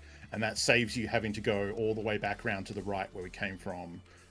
Or the other plan, which is my original one, which is to go through the train yard and go off there. Right. So that's a way to move around. And it's a bit better now that they've expanded it. This map didn't used to have everything around the fortress, the crane, and the train crates. That didn't exist.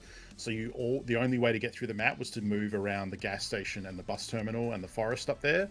And it made it much harder because that was everyone on the entire map had to move through that area. Whether you spawned on the right or the left, at some point to leave the map, you had to go through that section. So it's a bit better now that you can kind of go a few different ways. Yeah. You can make that jump at an early level. Yeah. It's it's not as hard as it looks, basically. But that's custom. So the plan, had we survived, was to jump at the train bridge, probably move through West Forest, cross the road into East Forest, past the sniper roadblock, and there's Smuggler's Boat at the river there, which is an optional extract that's not always available, but you can check it, and then if it's not up, if the campfire is not lit, that means the extraction is not available. You can then move down and go through either Junk Bridge or Main Bridge, and then move over to Crossroads down that way and extract there. So that was my thinking, but unfortunately we got killed by someone who was doing something smart, like hiding in Short Customs in that building there. You have access to see gas station and the warehouse, and it's a common place people go to try and get through. So right, it was a good play, and it worked out. Maybe that's a strategy we use in future. We'll see. Back in the Customs. Yeah, let's do it. All right. Step 1, just do the exact same thing we did before, which is headshot a level 41 guy. Although luckily he didn't know exactly where we were. Crap. He Insert. tried to nade us. I didn't insert. You're right. Yes, you want to click next to go through rather than ready. Yeah, then ready. Yeah. I got out. We're fine. Oh, do we need to do a break as well? We can take a break after this one. Okay. While we are waiting for this to load back up, Totally Defiant, welcome back for 51 months. Melvin MTG for 22, Raid 7 for 31, Meeps-a-lot for 58, NSG Reaper for 89. That's a long time. And Electric Claire for 51 months. Thank you so much. All right, let's do this. And... Oh, what time was that? Oh, the wrong one. 10 a.m. There you go. All right. That's a mistake everyone makes once, where you load in and go, it's pitch black and I can't see anything. Ensure all. All right. Yeah. Ready. Now we can go. Fern, welcome back for 20 months. Woohoo! James, Funko, Tarkov, hype!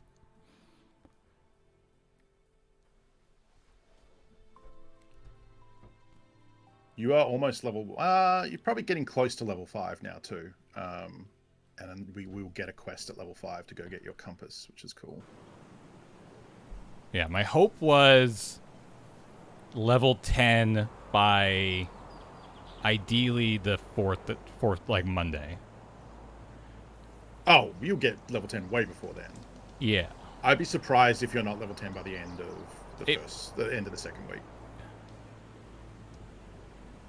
It's really going to depend on your quest progress. So far, you've been doing pretty good, because quests give you the most XP by far. Yeah. We definitely want to try and get some screws, so we might even consider going to interchange soon.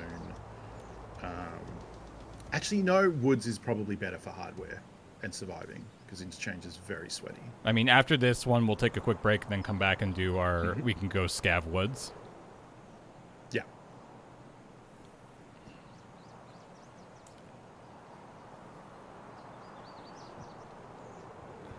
I ended up accidentally doing a Woods night raid without night vision, which was terrifying.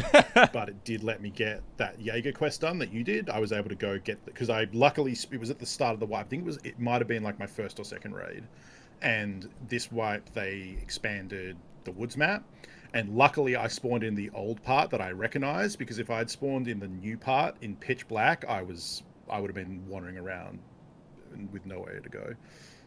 But I managed to get the message and get out, so that was very good. Nice, Dumori. That sounds sweet. Ooh. Can you get the Christmas gift? I don't know. We forgot about that. I don't know if you can. I think you might have to have created your character before... We should check that, because there is some amazing gear in there. Everyone else this wipe got it, so in my opinion, I think you should take it. No, it's something on your profile. So you go into your Tarkov profile and like redeem it. And it usually should be there, but he might have had to have his account active. My cat is. Does anyone else see my cat? Where's Allie? I mean, this account definitely existed before the Christmas holiday event. Yeah, but it's whether your character was created, I think. Yeah, this new character was made just fairly recently, so we'll check that after the stream. Have that for next time. I mean, it's in like the web profile. I can check it when we're on a break and just quickly. Yeah. It should actually get sent to you straight away if we do get it, so that would be pretty good. That has NVGs in it, which is the reason I asked, because that will help with night quests. All right, here we go. It's right. Yeah, that's Allie. She's 18 years old. She's an old lady.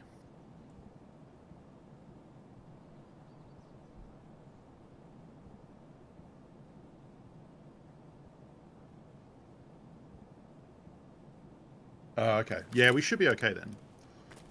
Okay, so you're in the warehouse, kind of near where you died. There is a weapon crate in one of the containers on the right.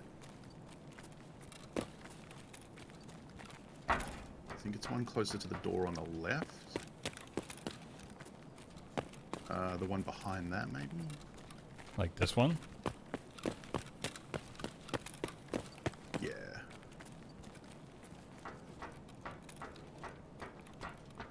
No. Behind you, I think. Oh, it's right there. Yeah.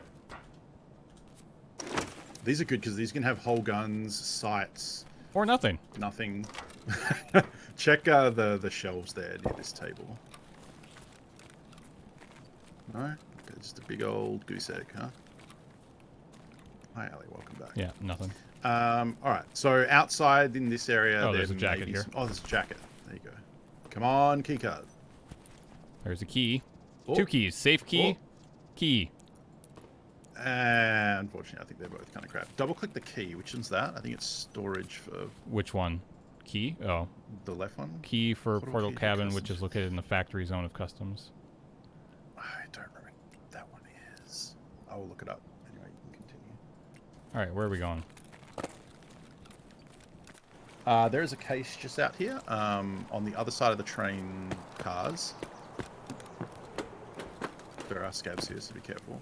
There are also player spawns. Where that big bush is on the left, there's a sunken area. Over here? And there's a cache down there. Yeah, there's a cache down there. You are actually probably between players as well. It's in the trash, sorry, below you. No, it's right there. Yeah, there you go. Yeah.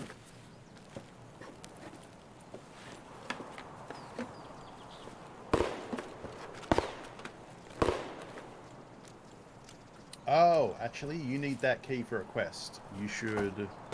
Oh, wait, no, you don't. No, you don't. Never mind. No, it's a different key. It's fine. It's not. It's for the key. It's for the, Oh, no, it is. No, it totally is. Okay, yeah, I would throw that in your container. I thought it was the one with the 2 jackets near Trailer Park, but it's not. It is a quest key. So I'd put that in the pouch so that we save it. Okay, I'm just going to try to get somewhere. You should be okay in here. Not a lot of people come in. The safe one we want to keep? Yeah. No, the other one. Sorry, the one that's called Key. Okay. Got what safe is, but I don't think it's like that.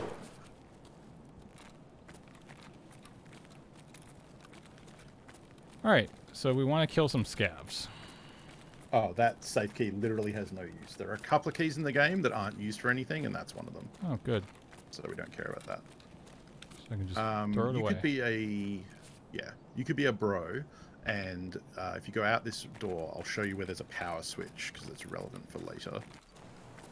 That building on the left there with the glass on it. Yeah. There's a door on the right side. That brown door over there, ooh, which is open. I don't think that starts open. So don't go that way? Well, I'd watch it for a few seconds and see if someone comes out.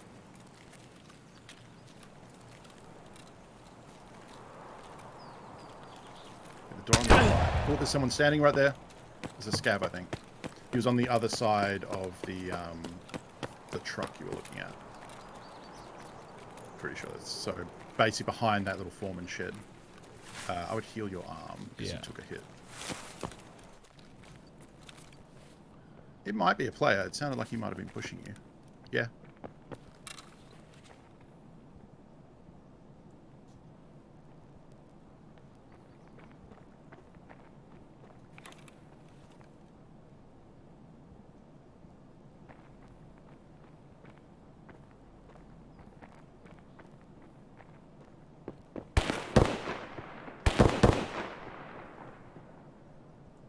He's moving away.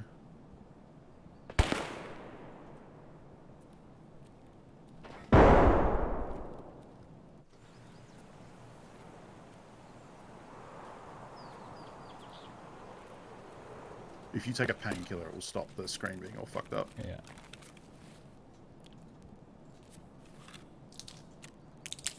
And what do I want to use on my arm? Oh, it's fractured, so splint it. And the AI2, or? Yeah, AI2 because you're not bleeding.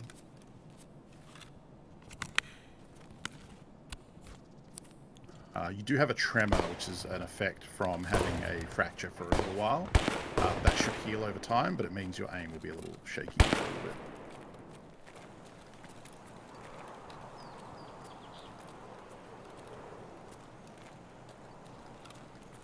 Alright, so now what do I do? I would say let's go to the gas station where you fought that player from before. So that's out and to the left. This way? Yeah.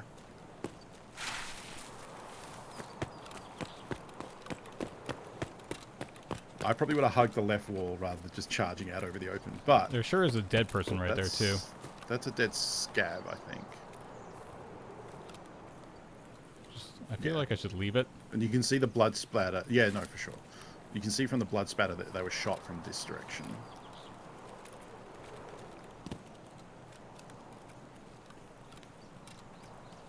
There is a weapon crate on the back side of those sandbags. But yeah, I'll keep your wits about you here. That's open. Oop, scav. Yeah. Scav. We want the scav kill. Where is he? Are you kidding me?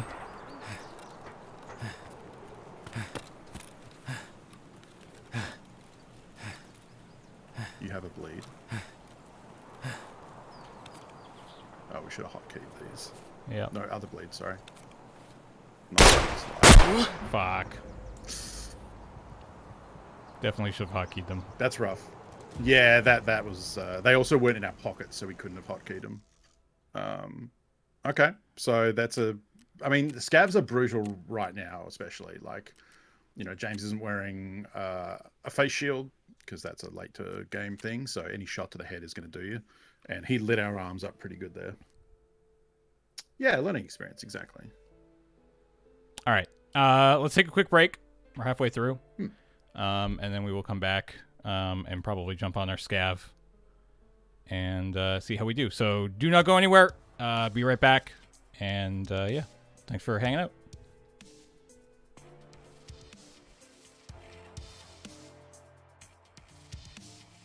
Hey, yo, we are back.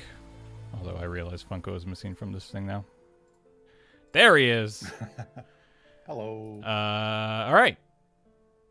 So you should try and claim that Christmas gift if you can. Good news. I already did. Nice. System. Yay, New Year present. New Year present. They've been doing this for the last couple of years. This one is pretty good. Holy mother of God. Yeah, the last... Oh, well, forgot you get a docs case. This one's actually amazing. Okay. So there's a lot of good stuff here. Look at all this stuff that I'm going to lose. Oh, this is excellent. Holy mother of God. Yeah, it's good stuff. Okay. No, the Christmas gift is always the same for all accounts. As far as I know. Or I guess maybe in the past it's been different. Yeah, but this one is the same. So that's a 7.62 AK. It's got a cool scope on it, which is a hollow sight with like a magnifier that goes in front of it that you can turn on and off to get like a deeper zoom. It works with those BP rounds that we got. Those BP rounds will also work with our SKS, and they hit real hard. We've got an ass load of grenades, a bunch of drum mags, although they make the gun very heavy and bad ergonomics. The docs case is for putting in your secure container, and then you can put keys, you can put money, you can put certain other items in the game, like USB flash drives and different things inside the docs case. Yeah. And then the ammo case, you can put bullets in there. So all of those BP rounds we just got can go straight in there. And the ammo case only takes up 4 cells, but holds like, I don't know, 20 or 30 slots of ammo. Yeah. So that's real convenient. We don't have a grenade case yet, so we're just going to have to throw those in wherever. You can, if you put that helmet in there. Yeah. Yeah, they can do that. I did that, I think. I put them straight into the vest, yeah. Oh, can you not? Oh, you I have can't to put do it in the merchant thing slot? first. Wow, that's just mean. Yeah. Well, because you don't have to claim this straight away. So you can, for example, I would say leave the drum mags in there, and then usually you have a certain amount of time to claim them. Okay. It's up to you. I mean, we just don't have a lot of space. Yeah. I probably honestly would just sell the drum mags because they are kind of. So what you can do is take the MVGs on the left and drag them onto the helmet because they attach to that, and then the other ones. No, that's fine. That's a headset. So yeah, you can go like that, and then it just takes up the same spot. We also got a beard, which is fun. And then we got these drum mags. Yeah, I'm just gonna sell these drum mags for sure. This one doesn't seem to have a time. It probably, well, maybe not, but anyway. All right. So that's all really good stuff. The Docs case in particular is very good because it's usually a couple 100,000 rubles to buy that. Actually, put this key in there for now. Yep, sure can. Okay, who do we sell these drums to? Skier, I think, is probably who will pay a decent amount for them. Yeah. Cool. You know, and that's 50k. Yep. Now, I sold the helmet. I don't recommend doing that. I regretted it because night vision is very good for doing quests at night and being able to see. Okay. So I would say probably keep that one because you can probably get more than 150k of value in quests and other stuff if you keep it. Right. And the AK is pretty nice. We can use that for a quest coming up later if we don't use it before then. So yeah, that's just a fun little New Year's present that Battlestate give out. Last year it was kind of bonkers good. You got a P90 with a bunch of mags and like a meds case and something else. But this year's still pretty good. It's a nice little boost to the start of your game. Cool. Yeah. And then yeah, this is now full of grenades. Cool. Mm-hmm. Cool. There are quests later to kill players while they're flashbanged or kill them with grenades. So, yeah. Okay. All right. So character is a little thirsty and a little hungry, but by the time we get done with the scav run, he'll probably be good to go. Yeah. Ooh, what is this gun? Ooh, okay. You have an SV98, which is a bolt action rifle with no scope on it. So you've got iron sights there. Cool. And a gas mask, which the gas mask doesn't change your vision, thankfully, but it's also not a helmet. So, okay. Yeah, this will be a fun one. The beard is a Christmas item. It's a Santa beard that drops around the Christmas time. You can literally put it on, right? Like you do that, and then if I come over here, I got a beard now. You can also get a mustache in the game, but the mustache is Sequisha's streamier item. Okay.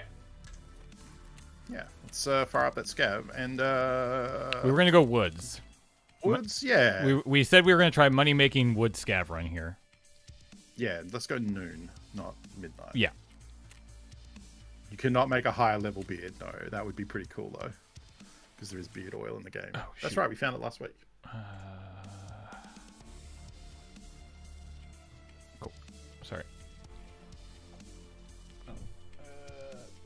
We can come back now. Yeah. So it looks like we have a sling bag and a vest. So not a lot of looting space, which is not great. But we could try and kill a scav. We could do some scav on scav violence and try and upgrade our looting capacity. I'm definitely. But then we just have to be careful of future scavs shooting us. I mean, yeah, makes sense.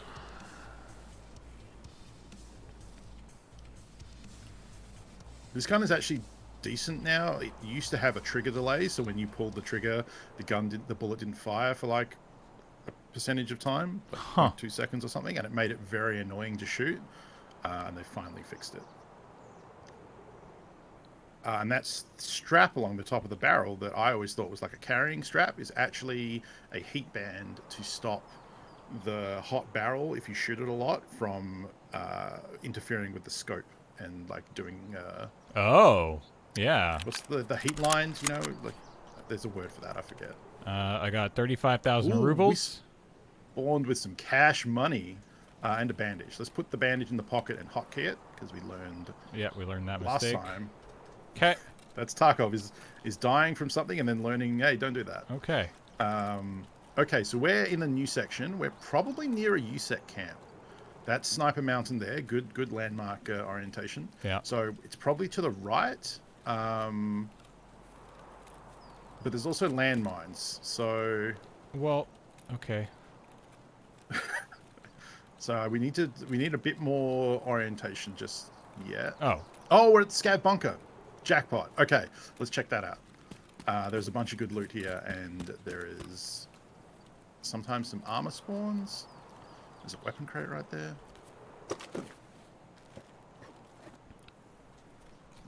Might be looted. Oh, there's a Scav. Oh, some milk. Delicious. Oh, there's sugar at the base of that little red thing there. That's actually not valuable to you. It's more of a late game item, but we'll grab it anyway. You can also just straight eat the sugar for energy. Is it worth it If going we go down? Oh, there's something right here. Yeah, there's that. BT, that's good ammo. Very dark. There should be a duffel, I think, next to the chair. Oh, sorry, the chair on the middle of the stairs that you came down. Oh. Magnet, yep. And tape, yeah, it's fine. Yeah, there's a duffel just there to the right. Interestingly, it hasn't been looted. Bandage. Oh, bandage. Lovely. That's the same type of bandage as the one you had. It's just 2 uses instead of 1. So here we want to look on the table, under the table, on the bed. No, it doesn't look like there's anything. No. There's a duffel on the couch. Yeah. And then there's a jacket in the back corner behind you. Ooh. You have to jump on the bed to get to. Bulb we definitely want. Juice. Nah. We don't want any of that. We definitely need to find a better bag. Where's the jacket? If we can. Behind you in the corner. You have to jump on the bed. Yeah. Yep.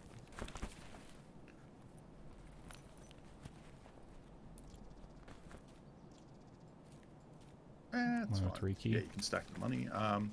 If we get hard up for space, what you could actually do is unload 2 of the sniper mags into a pile of bullets and then drop them, because we're probably not going to need like 4 bolt action mags. I thought I heard something. Scav. Yeah, it was a brush. It was the sound of brush being moved. There's probably a scav above you. Okay. Now there is a second scav camp, which is off to your right. This way? Yeah, it's that direction. Yeah, there's a grenade box there on the ground as well.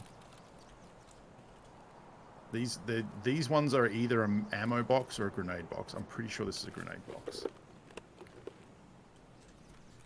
Yeah, okay. It's an empty grenade box. There's a green weapon crate there as well. Just on the other side of those sandbags on the left. Wait, what? Sorry, behind the sandbags on your left. So turn around to the right. No, sorry. Not those sandbags. There you go. The ones on the right that are curved. On the inside of those is a weapon crate. Oh, didn't I already hit that? No, I think this is a different weapon crate. Oh, I did not. Okay. Ooh. Yeah. That's a little scopy scope. That's a little reflex sight. Ooh, that might... Does that attach to the gun? That doesn't. That's that an does, iron yeah. sight. Yeah. There you go. Now we're talking. Okay, it's just a red dot, but hey, it's not iron something, sight, yeah. so that's fucking great. Did I want I think that? Also, if you hit... Did I want that other... Nah, that thing's not worth anything. No, it's an iron sight for a Glock pistol. If you look at the tree for a second, or any tree, and then hit T... That didn't do anything. Alt T? Alt T? No. Okay, I thought this was the site that had a reflex. Some of them have one of these sites. I'm pretty sure it's this one. But anyway, I'll look it up. There's one site that looks like this. That's like a little red dot. It's like a 1X, but it also has a laser attached to it. Are we going down there? Okay, it's to the right. See the buildings on the right in the forest there? Oh, yeah, that's right up here. Yeah. Yeah. So this scav does not have a backpack on, otherwise I would say kill him.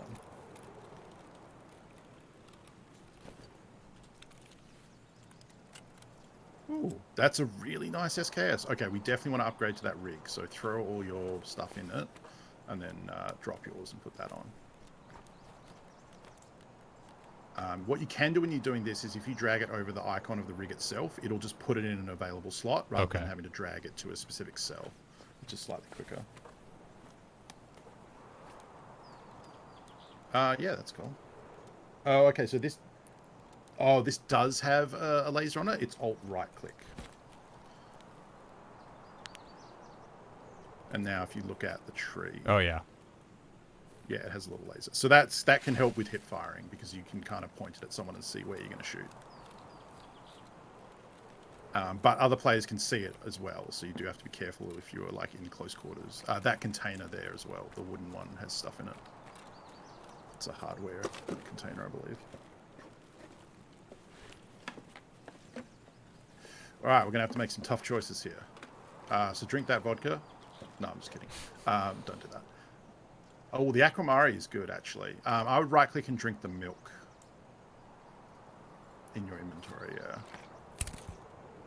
We might do what I talked about, and on the 2 mags on the right, These 2? right-click and unload. Yeah, I don't think we need this many.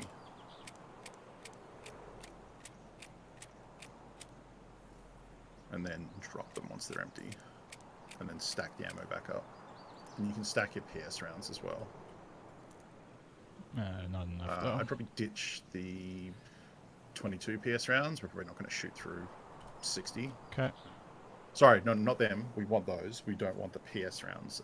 Oh, this one, yeah, okay. The 22. Yeah, so we'll just keep 1 stack. And let's hope we can find those.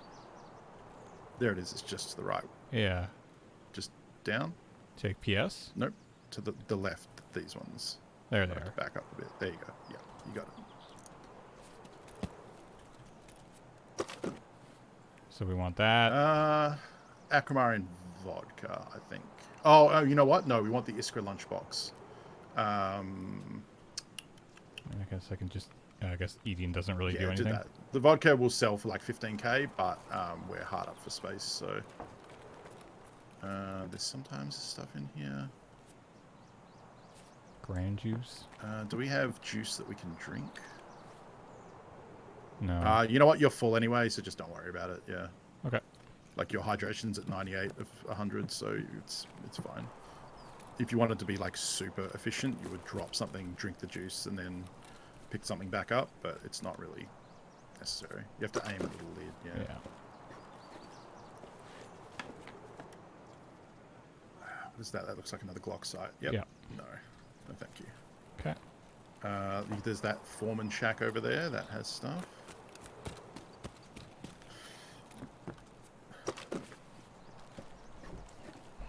I think that's a scab running. Ooh, but car. It could be a player. Ooh, we do want the healing. Okay, I say drop the number 4 bandage because we have the same bandage to the right of that with 2 stacks on it, so we can get rid of that. And the car kit will bandage if we use it.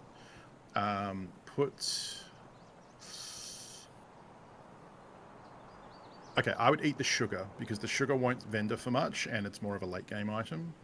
And yeah, it's fun to eat sugar. I think there's even an animation for it, yeah. Look, he's eating the sugar cubes. Delicious. Just a Russian man in the forest eating some sugar. Like a horsey. We are on woods, yeah. This is the new part of woods, so you can drag that. I would say no. If you put the car back in the loot, because we want to have access to use it for heals. So grab the bulb and the tape and throw those in your sling from the rig. Yeah, and then put the car kit in there, and I would hotkey it to 4. I'd say bandage 4, car kit 5, honestly. But that's kind of just my personal preference. That's fine. So now we have bandage if we bleed, and we have healing as well. All right. There might be stuff behind you. I think there might be more loot in here.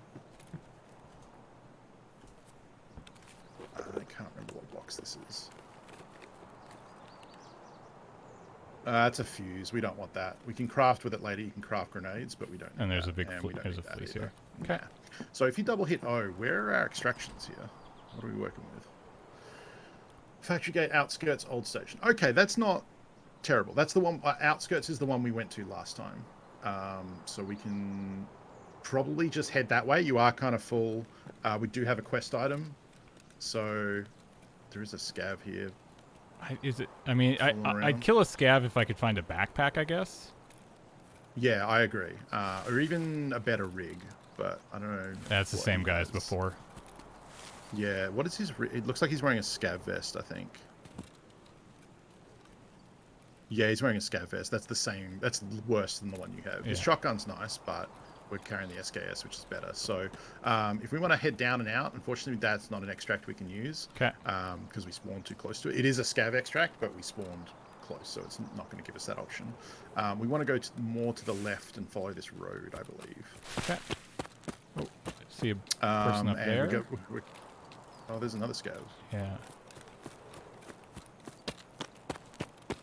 The other thing is, though, if we kill one around here, there is usually, like, a bunch of scavs around this bunker, so we might get lit up. Oh, it's the same dude again. That's the same. Yeah. That is good, though, because he's like a little canary for us. If there was a player around here, he would start fighting him. So while he's just running around having a good time, we're usually okay. Am I going down here, or left or right of this yes. lake? Now, I would say left, because we're going to avoid the USEC camp, because it's landmined on this side. And we don't want any of that heat. Now, this is the USEC convoy, or bear convoy. It's some sort of convoy, and this is actually a quest soon when we hit level 5 to come and inspect this. So it's good that we've seen this because we'll reference that later. There is some loot there, but it's also in the middle of an open road, so I would probably just... You can either live dangerously and loot it, or just cruise. No, you don't just really cruise. have space for loot anyway. Just keep following this road? Yeah.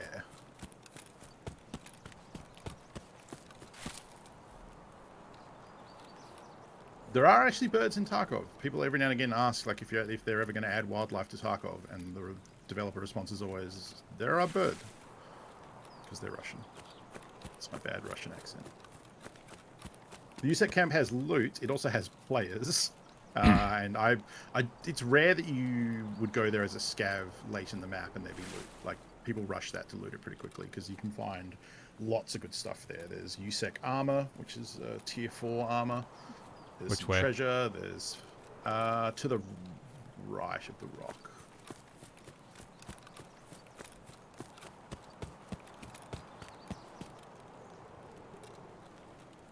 More left though. Like, yeah, I would go through that forest and then to the right. The power lines will kind of take you there. We just don't want to be right under them. They're to the right there. Yeah. So go up this hill? Yeah.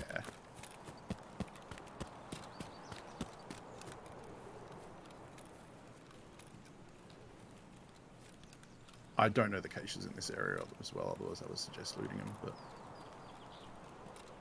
but that'll be my homework for the next little bit, is to play woods and learn the caches, I think, because they will become in handy. Yep, so you're basically heading in the right direction. We want to go down through the forest that direction. I think we might have to cross an open field at some point, but this is almost the exact same run we did last time.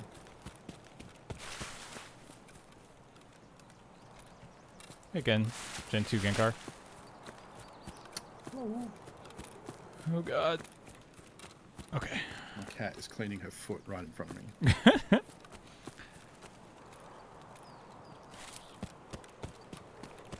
There are no vehicles, no. There are vehicles, but they're not drivable. They're just cover or loot. So yeah, this is pretty much the same as last time. You want to watch to your left for players. It's unlikely they're going to be to the right. So they're going to be, yeah, either in front or to the left. This is starting to come back, but it was also raining when we did this run last time. True, yes. People were mad about that. The Tarkov subreddit right now has a sticky post at the top that says, "Yes, we know it's raining. Please stop making threads about it."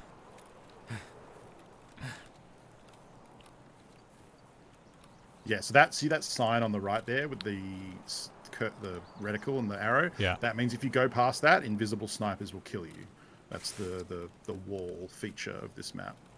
So we want to go more left. So there's, yeah, we went through here. To be on the left side of that. Yeah. Yeah. Because there are mines to the right. There is also some loot that spawns on the platform here, just to the left. Right here? And on this, yeah, sometimes there's stuff on this. Nah, it doesn't look like there's anything. Not much, but I found like some tape and stuff there before. You You know what we will do though is we could go down and check out the bunker that's here on the way through. Yeah. I actually might say, here's an interesting discussion. So you have a bolt action with a reticle. I'd say that's good for long range. If we're going in here, I say bring out the SKS because you can rapid fire that in close quarters, even though there's no sight on it. Because there could be someone in here. No, it looks pretty good. Oh, what's that on the shelf over there? Is that a Salewa? Ooh, it is too. That's a quest item. Jackpot. Let's ditch the Aquamari. I think it's water and it's good, but it's not a quest item. Now we definitely want to get out. That is a good find. Oh, we're not going to have room for that. That's a xenomorph, I think. Yeah. No, we don't need any of that. There's a weapon crate on the ground there. Double check that. Come on, pistol. That would be nice. No. Okay. I think there's a helix or something on the right here in the corner. That's a tube. Nah, we don't need that. That's a later game thing. All right, let's scoot to that extract because we have 2 different things we want for quests and 2 guns that we want to keep. Keep going down here. We're going to follow this wall, yep, and then follow the line that the wall would have had. Past the rock, past the scav house, and into the extract that we used last time. Oh, do you mean our character? Well, I mean, the scav is fine as long as we get out. Like, if it was our player, I would say we'd drink it before we ditch it. I mean, it's actually probably smart for the scav to have drunk it too, but we're about to leave, so it won't be a problem. For the player, drinking and eating while you're looting is a good way to make space and get some... Oh, you definitely want to go more left. I don't want to go too far out here because there's... Yeah, you're heading on the right line now. You get XP to level up your nutrition... Sorry, level up your metabolism, which is needed for the nutrition station in the hideout. But for a scav that's just going to get deleted after this, it doesn't matter. Where's the extract again? They do, Mythgar, that's true, but it's only relevant to this run. You know, this scav won't exist after James leaves, so... It's right up over here, right? Across the road? Yes. I think that's correct, right? Or does your scav have skills that level up over time through multiple scav runs? I thought you just spawn as a scav and whatever skills you have while they do level up in raid don't carry over to the next one. There you go. And you can just go prone so you don't get shot. Scav kills are persistent? Oh, well, shit. Okay, we should have drunk that water. Okay. Good. That's a small thing, though. We needed that one. That's great. We got the lunchbox. We can hand that over to Jaeger. And we got 1 of the 3 Salewas we need, which is a great find. I was pretty sure scav skills don't carry over, yeah. Oh, and we also got 35k, so that was, yeah, all in all, really good scav run. That's nice. That bolt action is cool. That SKS is very cool because it's it's the OP SKS, which is a different type than the standard one. You can mount a scope on that one. IKEA. Do I care about this? I guess, yeah, we just take this. We'll just sell that, yeah. The rig. This early on, like, everything you can sell to a vendor is worth it because it's going to build up your money spent with that vendor. I can go in there. Actually, I guess we want that. We're going to hand that straight over. Hand that in. And the BT we can throw straight into the ammo box. You have to unpack it first, but there you go. Magnet bulb. Oops. If you make room for the sling, we can probably sell that too. Yeah, it's annoyingly big. There you go. Tetris it in real good. There we go. Got everything. Nice.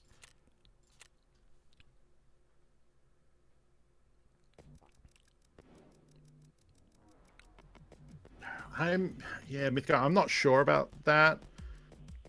Because your scav also does get better over time as you level. Like, you get better gear and stuff. So you might be right. I'll see if I can find out. All right. So, therapist. Turn in. Lovely. Okay, so... And then Jaeger, we also want to hand over that lunchbox as well. Where's the lunchbox? You don't need to find it. If it's in your inventory, it'll work. If you go to his quest section, yeah. There you go. Cool. So we got 1 of 3 on those as well. That's great. Okay. So in here we had coffee. We had this 103 key, which I'll just put in here for now. Mm-hmm. The ammo can go in the ammo box. I have to unload it though, right? No, sorry, I meant the ones on the oh yeah, these. Left. Yeah. And the car is a good little healing item as well. Goes in here. Like, that's pretty much all you want from your scav run. Like, you don't need to be too greedy. If you can fill up on stuff that you'll use, get a couple of quest items, I consider that good. Make profit early on. That's a good use of a scav run. Yeah, we want to vendor the coffee, the magnet. The bulb is used for the hideout. We want to hold on to that. Tape is used as well. We want to hold on to that. Okay, that's all full. So these are going to get sold. We're going to keep these rigs, right? And this gas mask. Yeah. You actually need the WT rig found in raid for a quest much later, so we definitely want to hold on to that. Okay. Are we selling the gas mask too? Yeah, that thing is useless. All right, so who are we selling what to here? So coffee will go to Prapper or therapist, I think. Mostly if it's healing or food, I think therapist and keys is usually best to sell to therapists. Yeah. And the magnet? Okay. Magnet to mechanic, I think. Just double check because I mean, it's probably only a difference of like a few thousand, but no, it's about the same. It's more. Oh, in fact, therapist is more. There you go. And then, oops, Ragman's gonna take the bag and the mask. Where are you going? Okay. Let's try. All right. It's looking pretty good. Now, the reason I mentioned that SKS is good is it's basically the same as the one you have, but it has that little bracket on the side, which will let us mount scopes on it. I don't know what we have access to. I think we have access to a red dot and a Russian scope. From who? Prapper, I believe. Actually, we have that PSO scope that's third to the left. There you go. That's actually probably the best we have access to right now. That's an actual scope though. It's not a red dot. What else have we got? Double check skier and mechanic because there is also the Cobra site that we used before, but I think that's a bit later. I think that's Prapper level 2. Yeah, it's not there, and I don't think mechanic has it. No. Okay, so we basically just got the PSO, which is not bad. It is like, it's pretty good. It's tough to use. It kind of looks like the VSS scope from PUBG. Okay. Where it has like a reticle with a grading scale that you can use to range targets by seeing how big a man is if you put it on the scale, sort of thing. Right. And that'll tell you like how far out it is. It's pretty good. Yeah, we can roll with that. Sure. And it's still an SKS, so it can still be semi-auto fired in close range in a panic. So, yep, that'll go straight on there. Now, we can actually take BP rounds instead of PS rounds, which is the bullets we got from that Christmas gift. What's in here right now? This will probably be PS rounds because that's what the scav had. You can double-click it and drag the internal mag out. Yes, so the easiest way to check is usually whatever round is chambered, so you can see there as PS bullets. So should I take those out? So we can take... Yeah, I would grab that as well.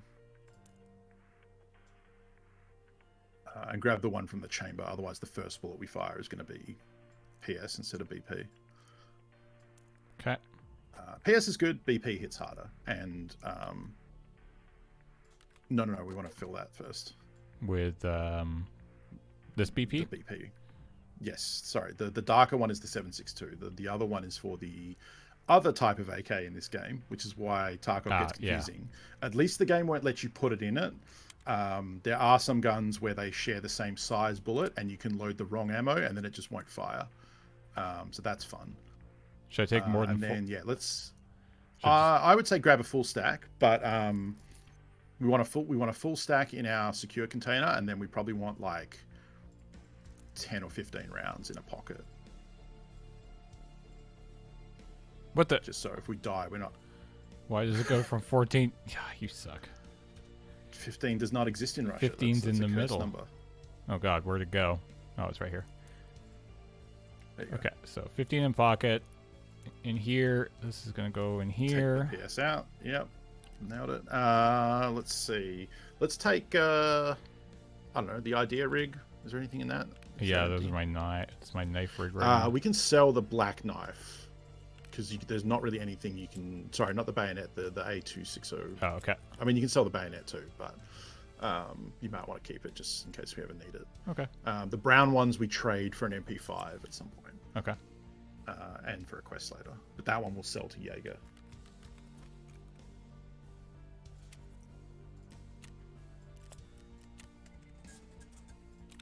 Okay. And let's pop that idea rig on so that we've got a rig. So we should just take these out. Oh, sorry. Yeah, we're going to go in any of the other ones. There you go. Let's throw our last packer on. A precious, precious packer. You could probably use the Untar helmet if you want to look like a blueberry, or we can just choose not to. What do we want to do with this? Sorry, the one at the bottom. Oh, the sorry. Just leave it, sell it.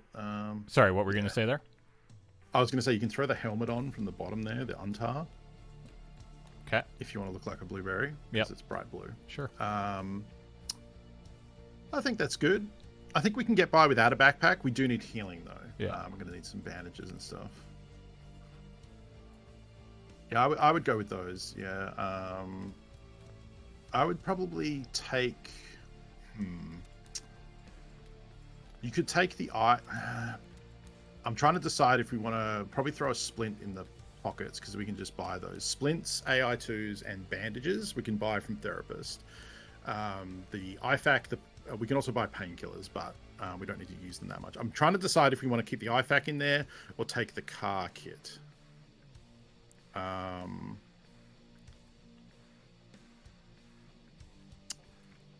Let's keep the IFAC. Okay. Let's keep the IFAC. And then we have one spot free for I would say then maybe throw the splint in your container for now, and because we have that space free, so we may as well protect something. And then if we find the first thing we find that we want to loot, we'll swap the splint out for it. Okay. And then I think we're good to go. Let's head into customs. Oh, heavy bleed. Good point. Let's go to Therapist and see if we can buy a tourniquet.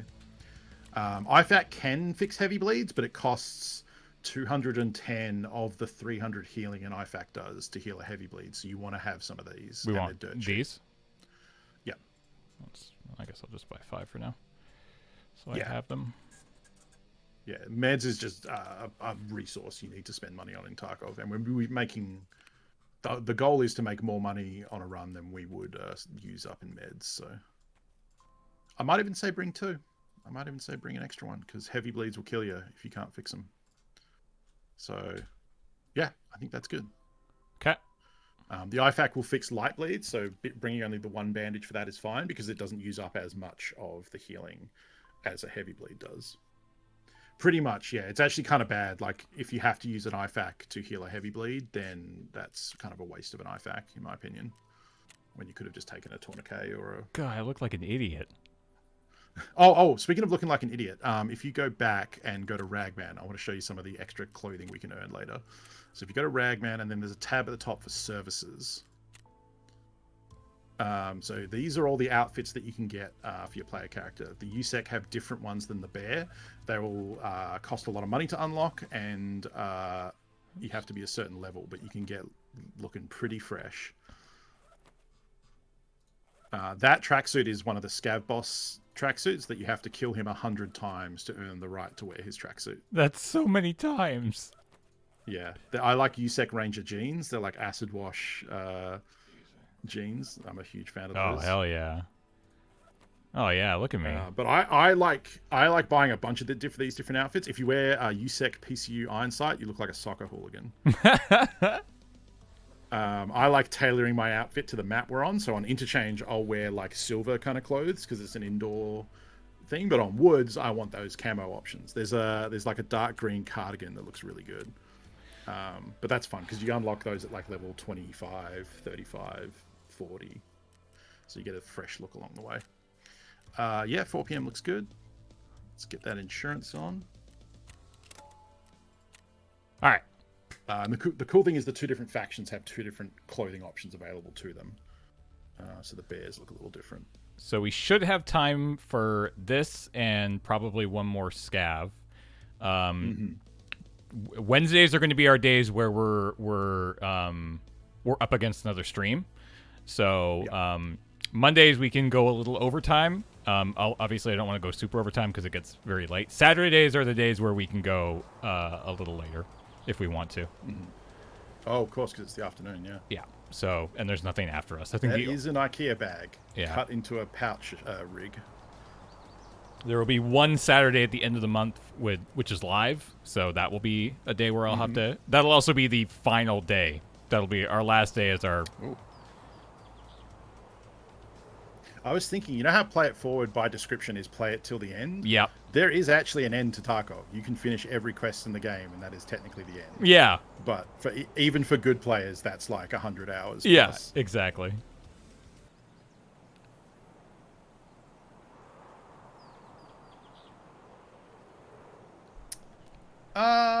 That's not necessarily true, Jumori, because there are some Russian snipers. Like there's the SVD, the VSS.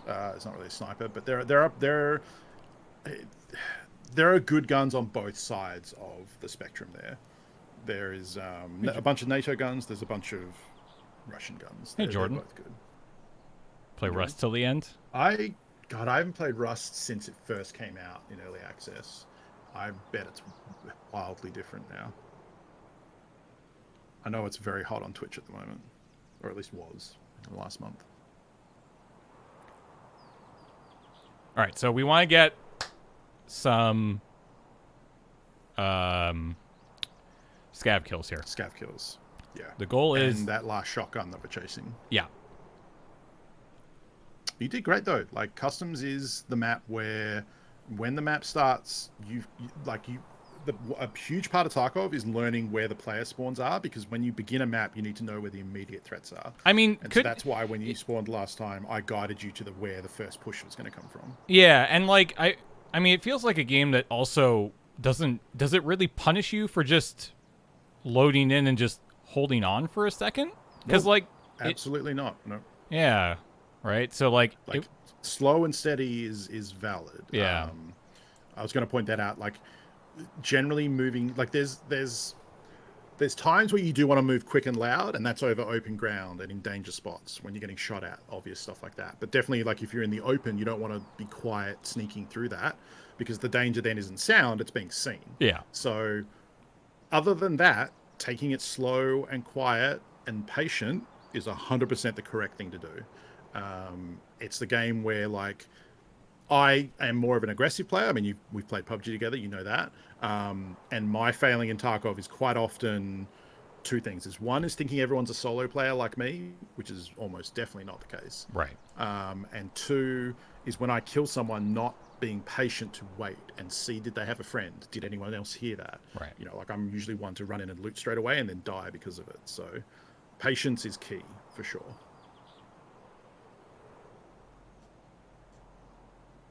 All right, let's see where we go. Okay, so this is where you spawned the first time where you got shot at. So there's caches right here. Is it? You might have to go prone. This is an annoying one. I think you can actually get it from crouching, but it's at a weird angle.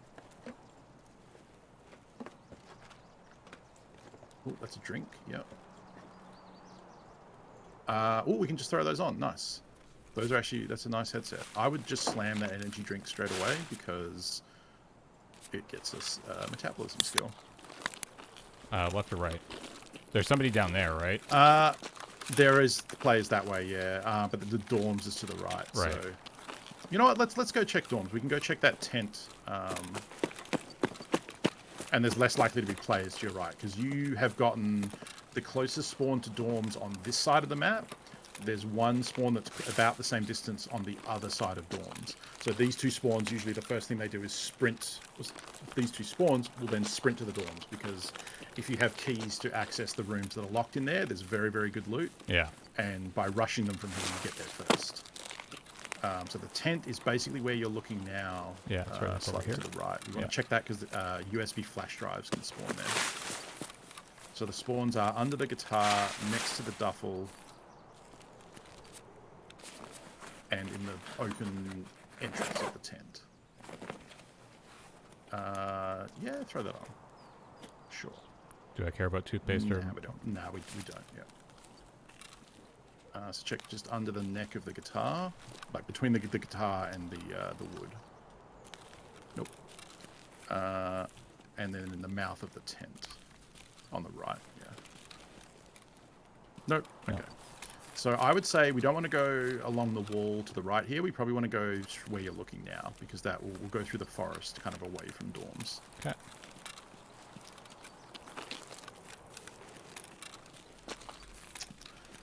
The marked room is still pretty good. You can get key tools, you can get docs cases, you can get holodilniks, which is the food esky container. You can get mag cases, ammo cases, various guns that are worth, upwards of 100k. But you need a key to access it, and we do not have a key. Actually, can you look above the forest you're in? There's a big, smokestack thing. Yeah. Going straight up. Is there a scav on top of it? Not unless he's on the You other can side. also alt-right-click, and you'll get a red reticle instead of black, if you prefer. When you're scoped in, if you hold alt and hit right-click. No? No. Left alt and right-click? No? Oh, there it goes. Yeah, it sounds like it. There you go. So you can have a red reticle, or you can have black, depending what you prefer. Let's check in here with the scavs. That was dorms. That's... Is it not? Was it dorms? It sounded like it was in front of you. Scav?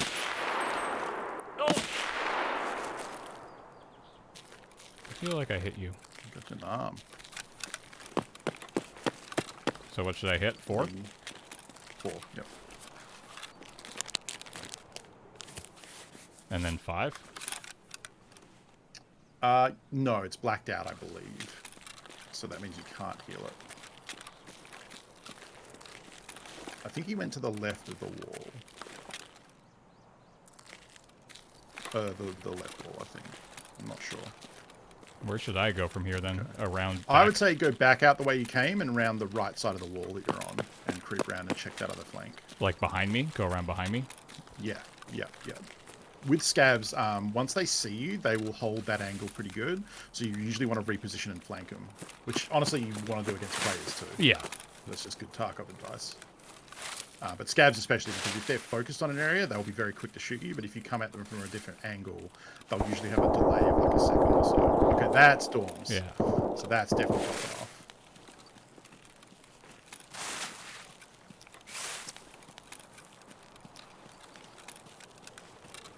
He also might have crossed the road, but he probably is along the wall to your left and moved down. That would be my guess.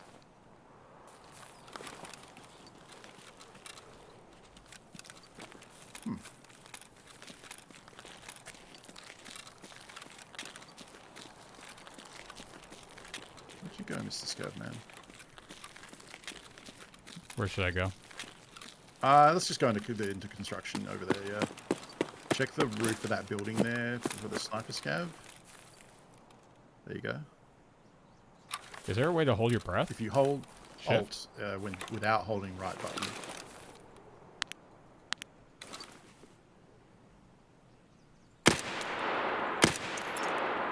Oh, that's not him. That's like him. A bit of the building. Yeah. It definitely looked like a head. Yep. Definitely thought it was. And yeah, our arm is blacked out, so that's why the aim is shaky right now. I would top off the mag while you're... Let me wait a second. Because yeah, this gun loads pretty slow. There can be scavs in here as well. Just check the corners as you move.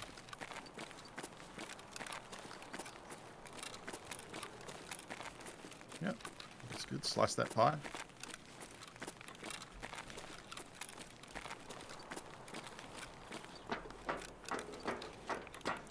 Now we're at this position where players from the other side of the map moving towards you might be arriving here at about the same time now. Right.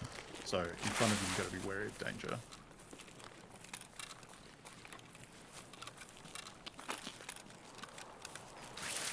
Thought I heard a footstep. To your left, maybe? It could have also been you. There's a weird thing right now where your sound kind of echoes. Oh, that's definitely someone. That's probably... Do you remember the area over there where you were fighting scavs in the offline mode? Yeah. That's where it's the river and there's that area with the tank and stuff. That's probably where that is, just outside of that wall. Was he looking at someone? Yes. Was he crouched? He was crouched looking at somebody. Left.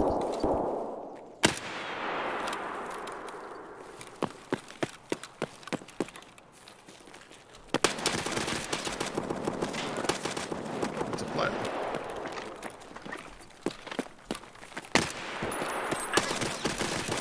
Fuck!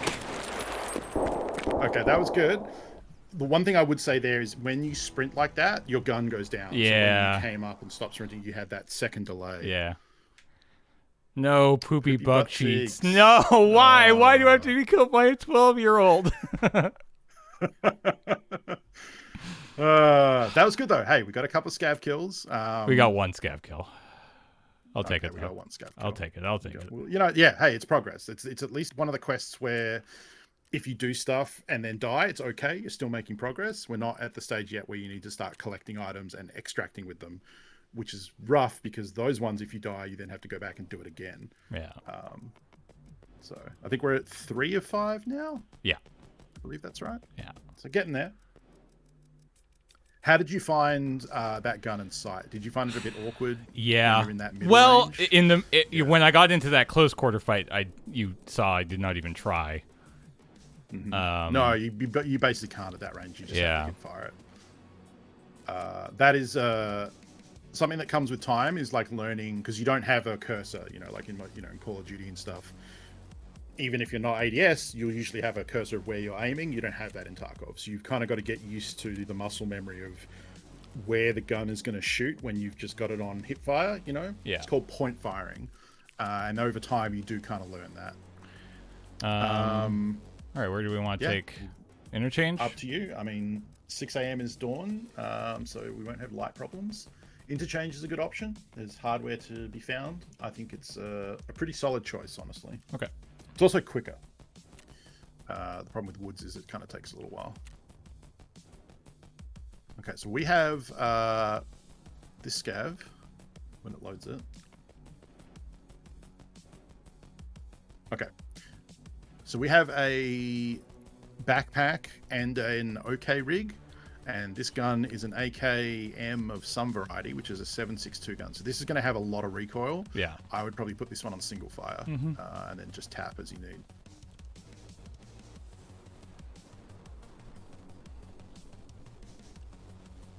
Yeah, definitely more deaths this time, although we're doing more runs this time as well. Yeah, we spent a lot of time talking in the last one. Yeah. And hey, you killed a player. We unfortunately just didn't make it out with their loot. Yeah. But I think skill-wise, I can already see James is getting more of a feel for the game. But it is still a lot to remember. You know, like manipulating the healing, knowing, like from icons, what is happened, you know, different types of bleeds and what needs to happen quickly in a fight. That's a key part, is, you know, making those decisions while fighting, you know, when to back off, when to reload, all that sort of stuff. Honestly, one of the biggest things with this game that helps you, that only comes with time, is map knowledge, right? Like, oh, for sure, it's absurd how like much. Even as an example, in that moment, like we heard that player and you focused on them. I was thinking already, like, what happened was I mean, correctly, like they were the close priority threat, but you turned to deal with that and put your back to where the scav was looking at someone before. So I was worried about that. That is an artillery round needed for a quest later. It's good, but it's not huge. We did definitely spawn with 2 types of bandages, though, which is nice. We are in Idea, it looks like. We're in the furniture store. Yeah. So this is where you've started, I think, every time we've come here so far. Oh, that's not true. You did start outside earlier today. This game basically Stalker meets Division 2 Dark Zones? Pretty much, yeah. I think a lot of the, not a lot, but at least some of the developers worked on Stalker, worked on this game.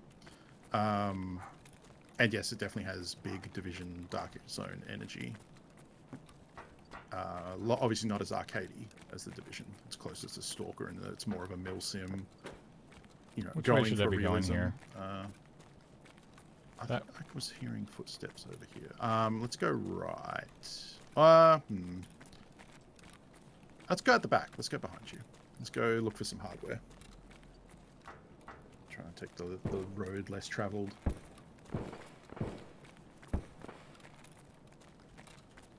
It's also away from those bullets, which is always good.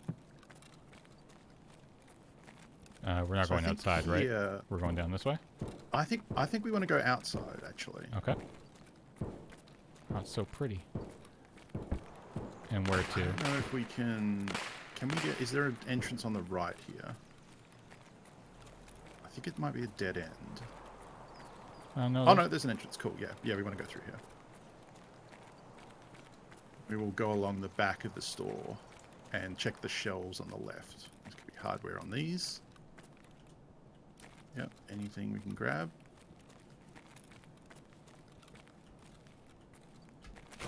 Might have to crouch for this one. Might have to go prone in front of it. Oh, there you go. Ooh, elite pliers. That's good. That's a good grab.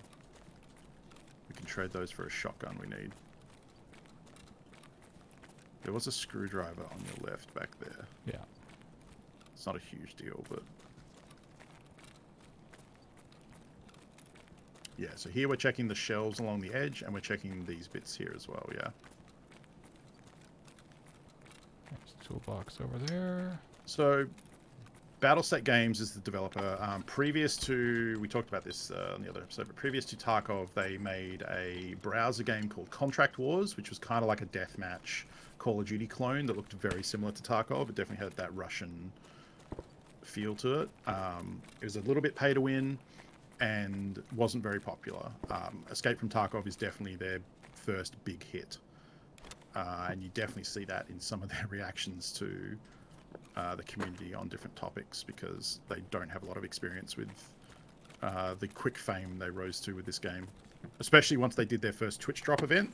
That was really, like, the game was popular before that, but that took it to, like, it was the top game on Twitch for, like, 2 weeks in a row. Pestily was the biggest streamer at the time, became the top streamer of Twitch for his session of the drops, and that really put it in the forefront of a lot of people who hadn't heard of it. That was Christmas 2 years ago now. So they did the drops event again this holiday period, and again it hit the top of Twitch for... the drops event, for those who don't know, is where if you watch someone who has drops enabled, you would get in-game items over every 3 hours or so, and it could be anything from like a bar of soap to a gun or a key card or a container, like really, really valuable stuff. So it was very popular for people to watch and try and get some loot for their character. That sounds like Killer. Who's the scab boss for this map? Are we going out? No, we want to go along the inside just to your left. Yeah. There are toolboxes we want to check along the back here. The first one's right here. The second one is on that next pile of crap. This is good. No one's hit it, so we want all of this.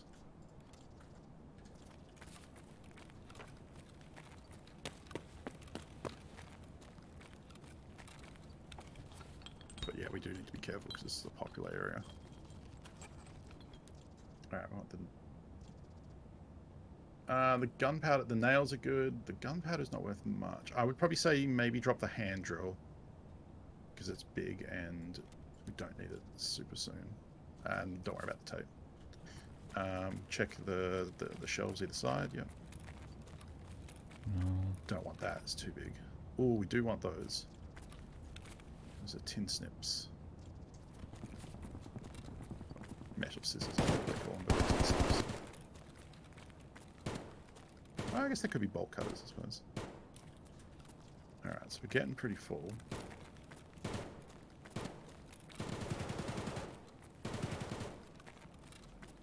I mean, I agree with that, Tikosh, to a certain extent. I think that if they gave people 2 12-hour slots, that would be a little healthier than a 24, but...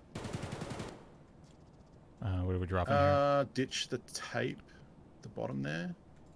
And take the bolts, ditch the one of the... ditch the... Oh, you know, ditch the gun This guard thing? there, the RSI. Yeah. Yeah, that's not worth a lot. Okay. Yeah, there you go. Now, there is a weapon crate here that we can check.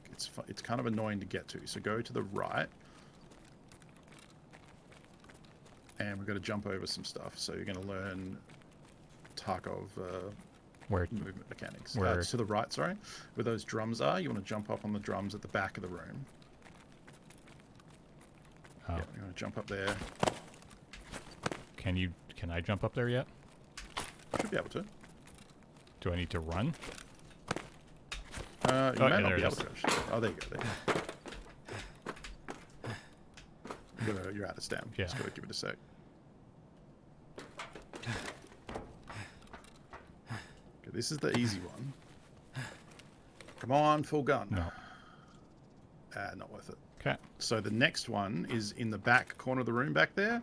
So There? you have to jump onto this next... Yeah, you have to jump onto this. Okay. Oh, crap. Yeah, fuck that up. I even think you might actually just be able to sprint at it and cross... wait. There you go. And then this next one is the tricky part. Over to there? You can do that, yeah, because then you can walk around the edge, I think. Yep, and you're going to go around there. And then this part, you can just sprint over this gap. There you go, done it. Oh, look, another...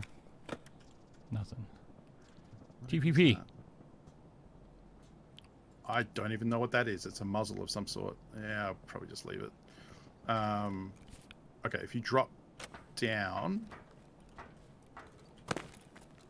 There's another crate. Yep. And there's something on the ground beside it as well. Ooh. Here we go. Ooh. Oh, that's... Oh, armor. It's okay. It's not amazing, but it's pretty good. And you're not wearing any, so... we want that lunchbox, because that's for our quest. So Right. I would say ditch the gun. Ditch 2 of the screwdrivers, actually. We have too many. Okay. There's something on the ground behind you. I think it's ammo, and it is bad PBM? ammo. Okay. Never mind.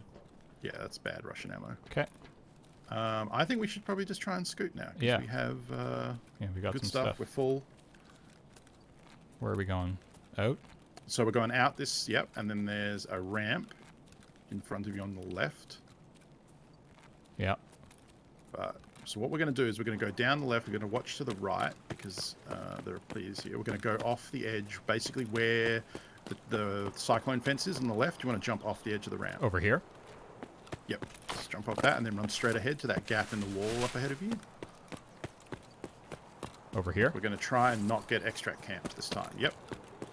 So what we're going to do is we're going to go through here and we're going to hug the wall all the way around to the extract. Right here? Yes. So you want to go along that wall. Sorry, not to the right, to the wall on the left. Up. Okay. Yeah, we want to loop. We're going to take it wide and go all the way around there.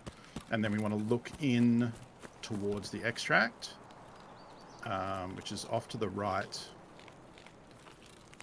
It's an L shape, so we're going all the way around to where those cars and stuff are. Okay. I would probably cut the corner here, yeah. Because if you were to follow the wall exactly, you would just be silhouetted with no cover. And we want to be looking to the right as well as along where we're heading. Because, yeah, that's where we headed last time and we got shot from there. So what we're going to do is go along the edge here. This is the same as that YouTube video I did a while ago. So we're going to creep along this edge and then go around the tents. And then basically you want to look here for every bush and the tents when we get closer to them, because that's where people will try and hide. Oh, yeah, great. I wouldn't loot that because it's obviously... Oh, wait, he might have a gun? No, he doesn't. Never mind. No, it's been looted.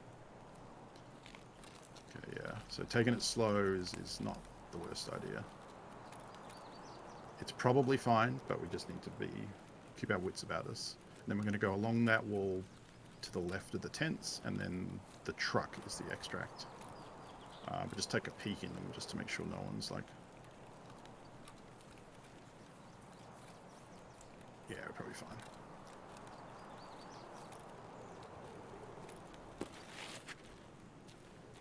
Yeah, and then just get close to that truck. I usually stand by the wheel so people can't shoot my legs. But you're good. You're good. Hey, there we go. Is there a way to Nice. team up in this game? Yeah, if you're in the same region. I see Dumoria said it right there, but yeah, you can team up. It's not, there isn't like built-in squad. Like you can't see. Yeah, there's no benefit. I mean, other than there's no marker to say there's a teammate. There's no in-game communication.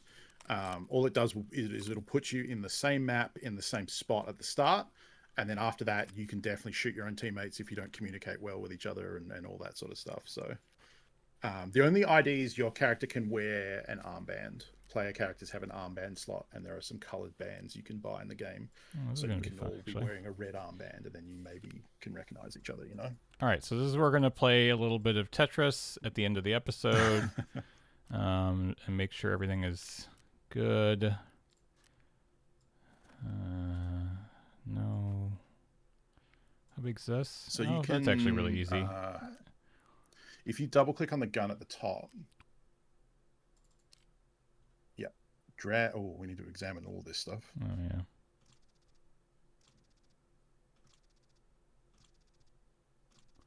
I think one episode we should try and spare up. Probably what will happen is my character will just die. But I think it would be fun to give it a shot. All right. Drag the drum off and put it somewhere. Then drag the handle off, the MG47, and put it next to it. Wait, item is not examined? Oh, it may not update while you're in the scav window. That's annoying. Okay, in that case, put the drum back on, yeah, because it's not going to change its size. Yeah, okay. So the problem is finding room for... So we're probably going to have to take a lot of the hats and masks and mags and put them in rigs. Because you do have space, you just need to orientate stuff around a little bit more. So like at the top, for example, the Triton and the WT rig have space in them.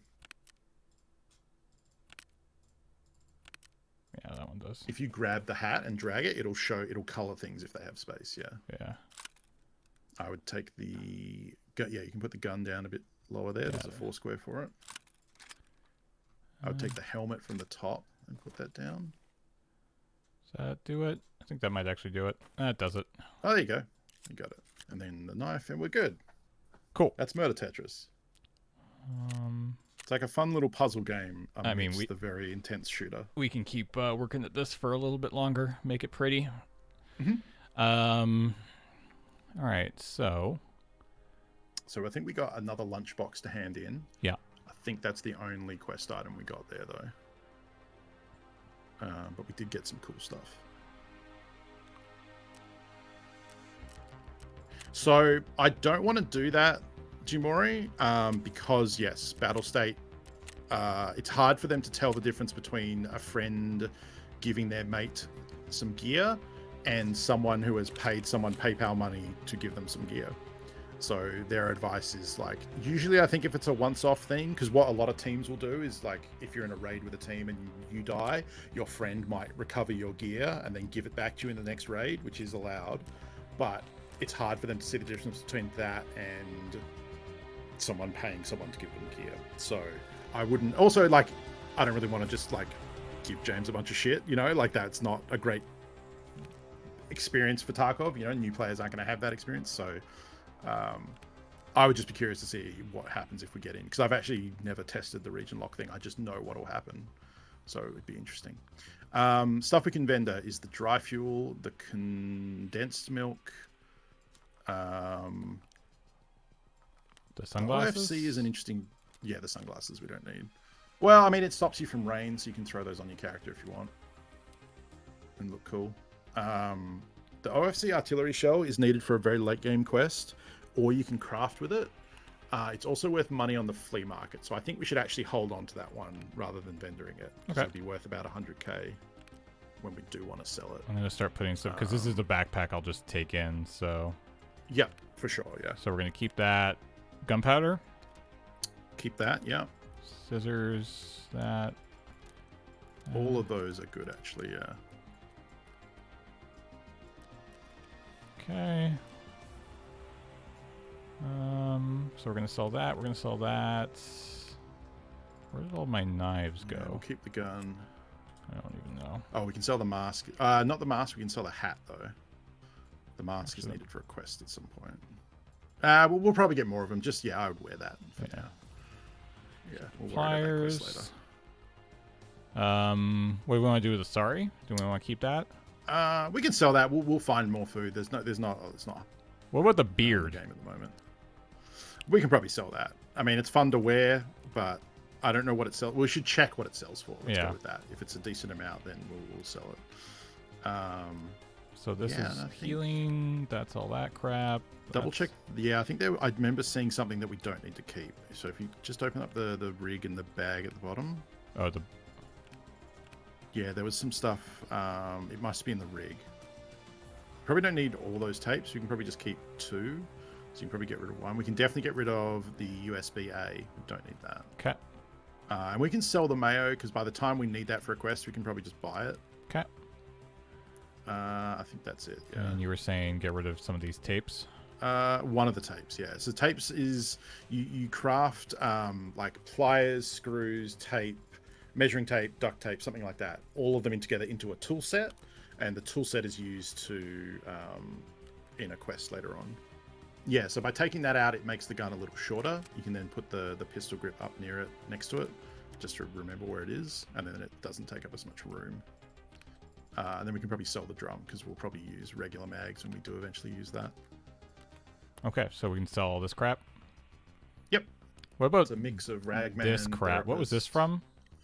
I would keep those, because I don't know if we can buy the mags for that gun. Okay. And we will probably use that once we get to the sniper quests. All right, so yeah. Oh, Ellie, careful. All this. Yeah, all of that. Yeah, so that's a nice chunk of change there. And then Ragman should buy the hat and the beard. Well, the beard only goes for 4,600. Still, we don't need a Santa beard. I'd rather the money, and also it's money spent to Ragman, which would go towards leveling him up later. Peacekeeper or somebody else? I think I would sell it to Peacekeeper, actually, because it's kind of hard to get his money spent up, and he's one of the earliest traders we can actually level up if we get the money spent with him. There's also an unexamined mag there for some reason. I don't know what that is.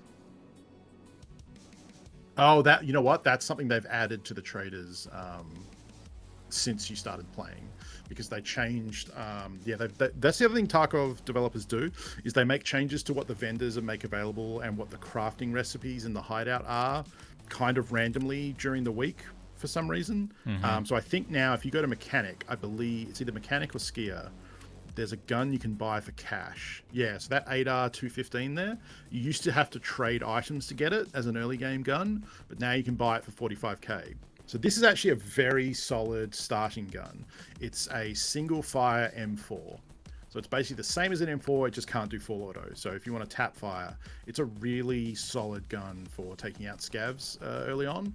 And it has a rail on top of it, so you can put the Cobra sight that Prapper sells, and then you can replace that little front sight with the low profile gas block like we did with the M4. Oh, and okay. You've got yourself a solid semi-auto rifle. Cool.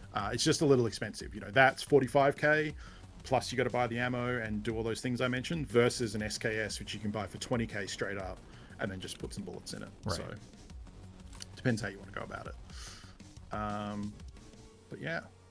It was a good day. I think we definitely front-loaded with killing that player right out the gate, but yeah, I feel like if we had gotten out of that, raid, that would have been really good.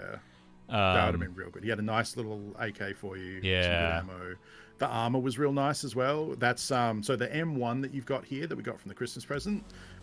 We kind of glossed over that because it was the middle of the raid, but there's a type of actually, if you right click and inspect it, there are in Tarkov you have the body armor slot and you have the tactical rig slot, and usually you can wear both. But some rigs in the game are armored. So this is a rig that is both a tactical rig with pouches, but it also has armor plates in it to protect you. And that means that you can only wear that rig. You can't also wear body armor with it. Yeah. So that's why when you were looting initially, you couldn't put it on until you took the packer off, because you used to be able to wear both and you would have 2 sets of armor, and then it was a little overpowered. So they changed it. So these are very economical early on because a lot of players would prefer to have a really good armor and a really good rig instead of this, which is kind of half and half. And it means that they're probably not going to loot it. So it's a good choice for what to wear early on, which is the same as the one we've got down the bottom with some stuff in it right now that we got off a scav. That is also, the 6B5 is also an armored rig. So you can see they have a little less slots than a rig might have and not as good armor as a body armor might have, but it's a good mesh of both, and that's very economical early, especially if players don't loot them, because it means you get them back on insurance.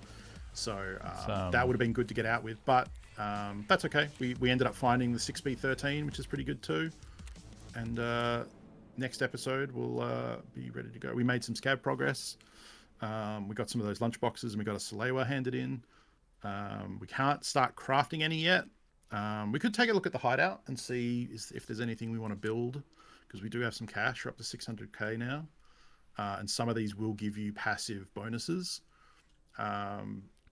So how much is the vents there? Because it says we can build that. 25k. Yeah, pop off. We're gonna have to build this stuff eventually. So okay. And then I think illumination, I think, is another one that's just cash. Yeah, 10. Yep, 10k done. I think if you go to the end on the right, there's the rest area that will help your energy. 10k. Yeah. Yeah, negative removal rate. It's a small bonus, but it's a bonus. Now I think everything else is going to require some sort of item you don't have, or another station that we haven't built. Oh, you know what? It's probably security, because it looked like security could be. So that one's money, but I also have skill, but we do have endurance level 2. So you can upgrade that, and that will probably unlock. That one's going to take time, though. So that's going to take 3 hours to complete. So that's good that we did that, because that'll be done by next week. Cool. And probably everything else, just double check what the workbench is, because I think these now require items. Yeah. We could actually do that. You can go buy that from Mechanic, I believe. I think he sells the Leatherman. Yeah, there you go, 23k. Still up over 500,000, so that's okay.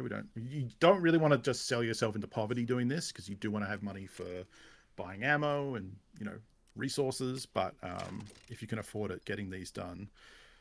So here we go. Here's the first crafting recipes.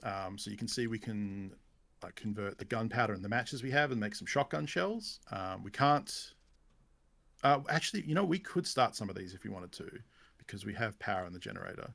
But I don't think any of them are quest items we have yet.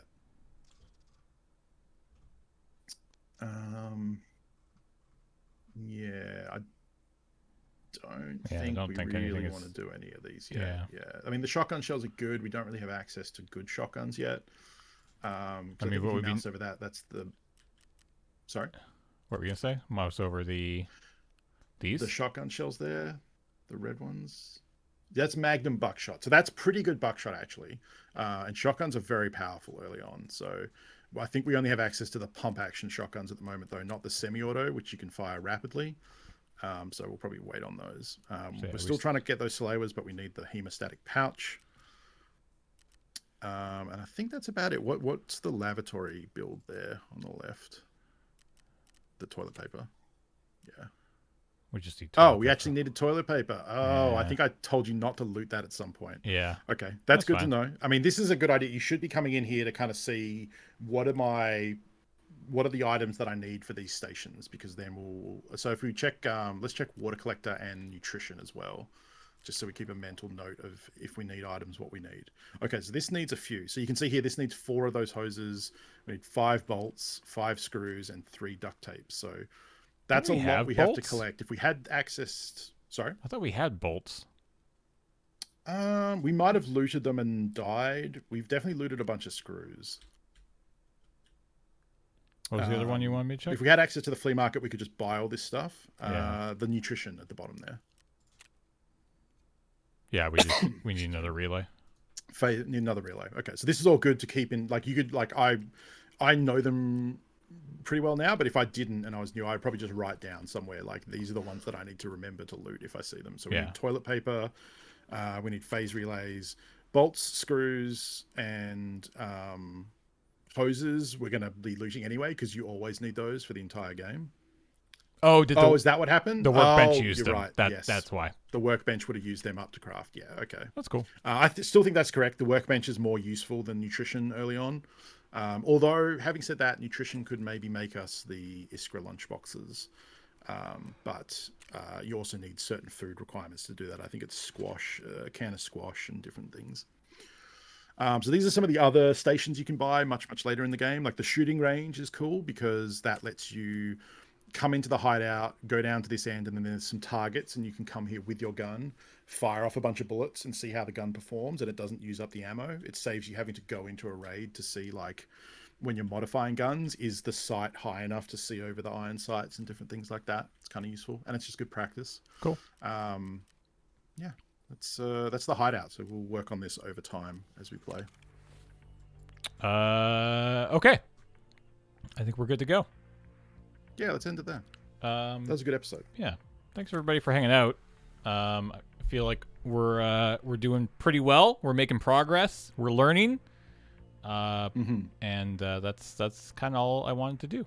So we'll be back on Saturday at the same time, 2 p.m. Pacific, until 5.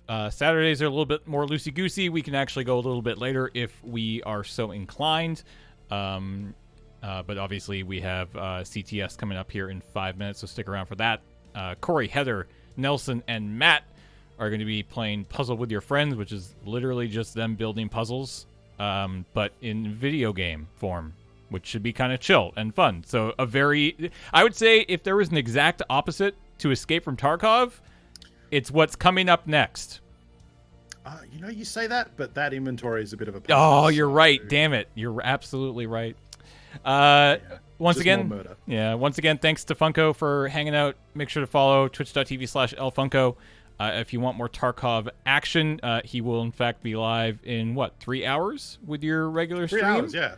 Are you playing Tarkov? I'll be Tarkoving it up. There you go. Yeah, I'm going to do some Tarkov. It's been a couple days. So if you're looking for more Tarkov content, head over and give him a follow.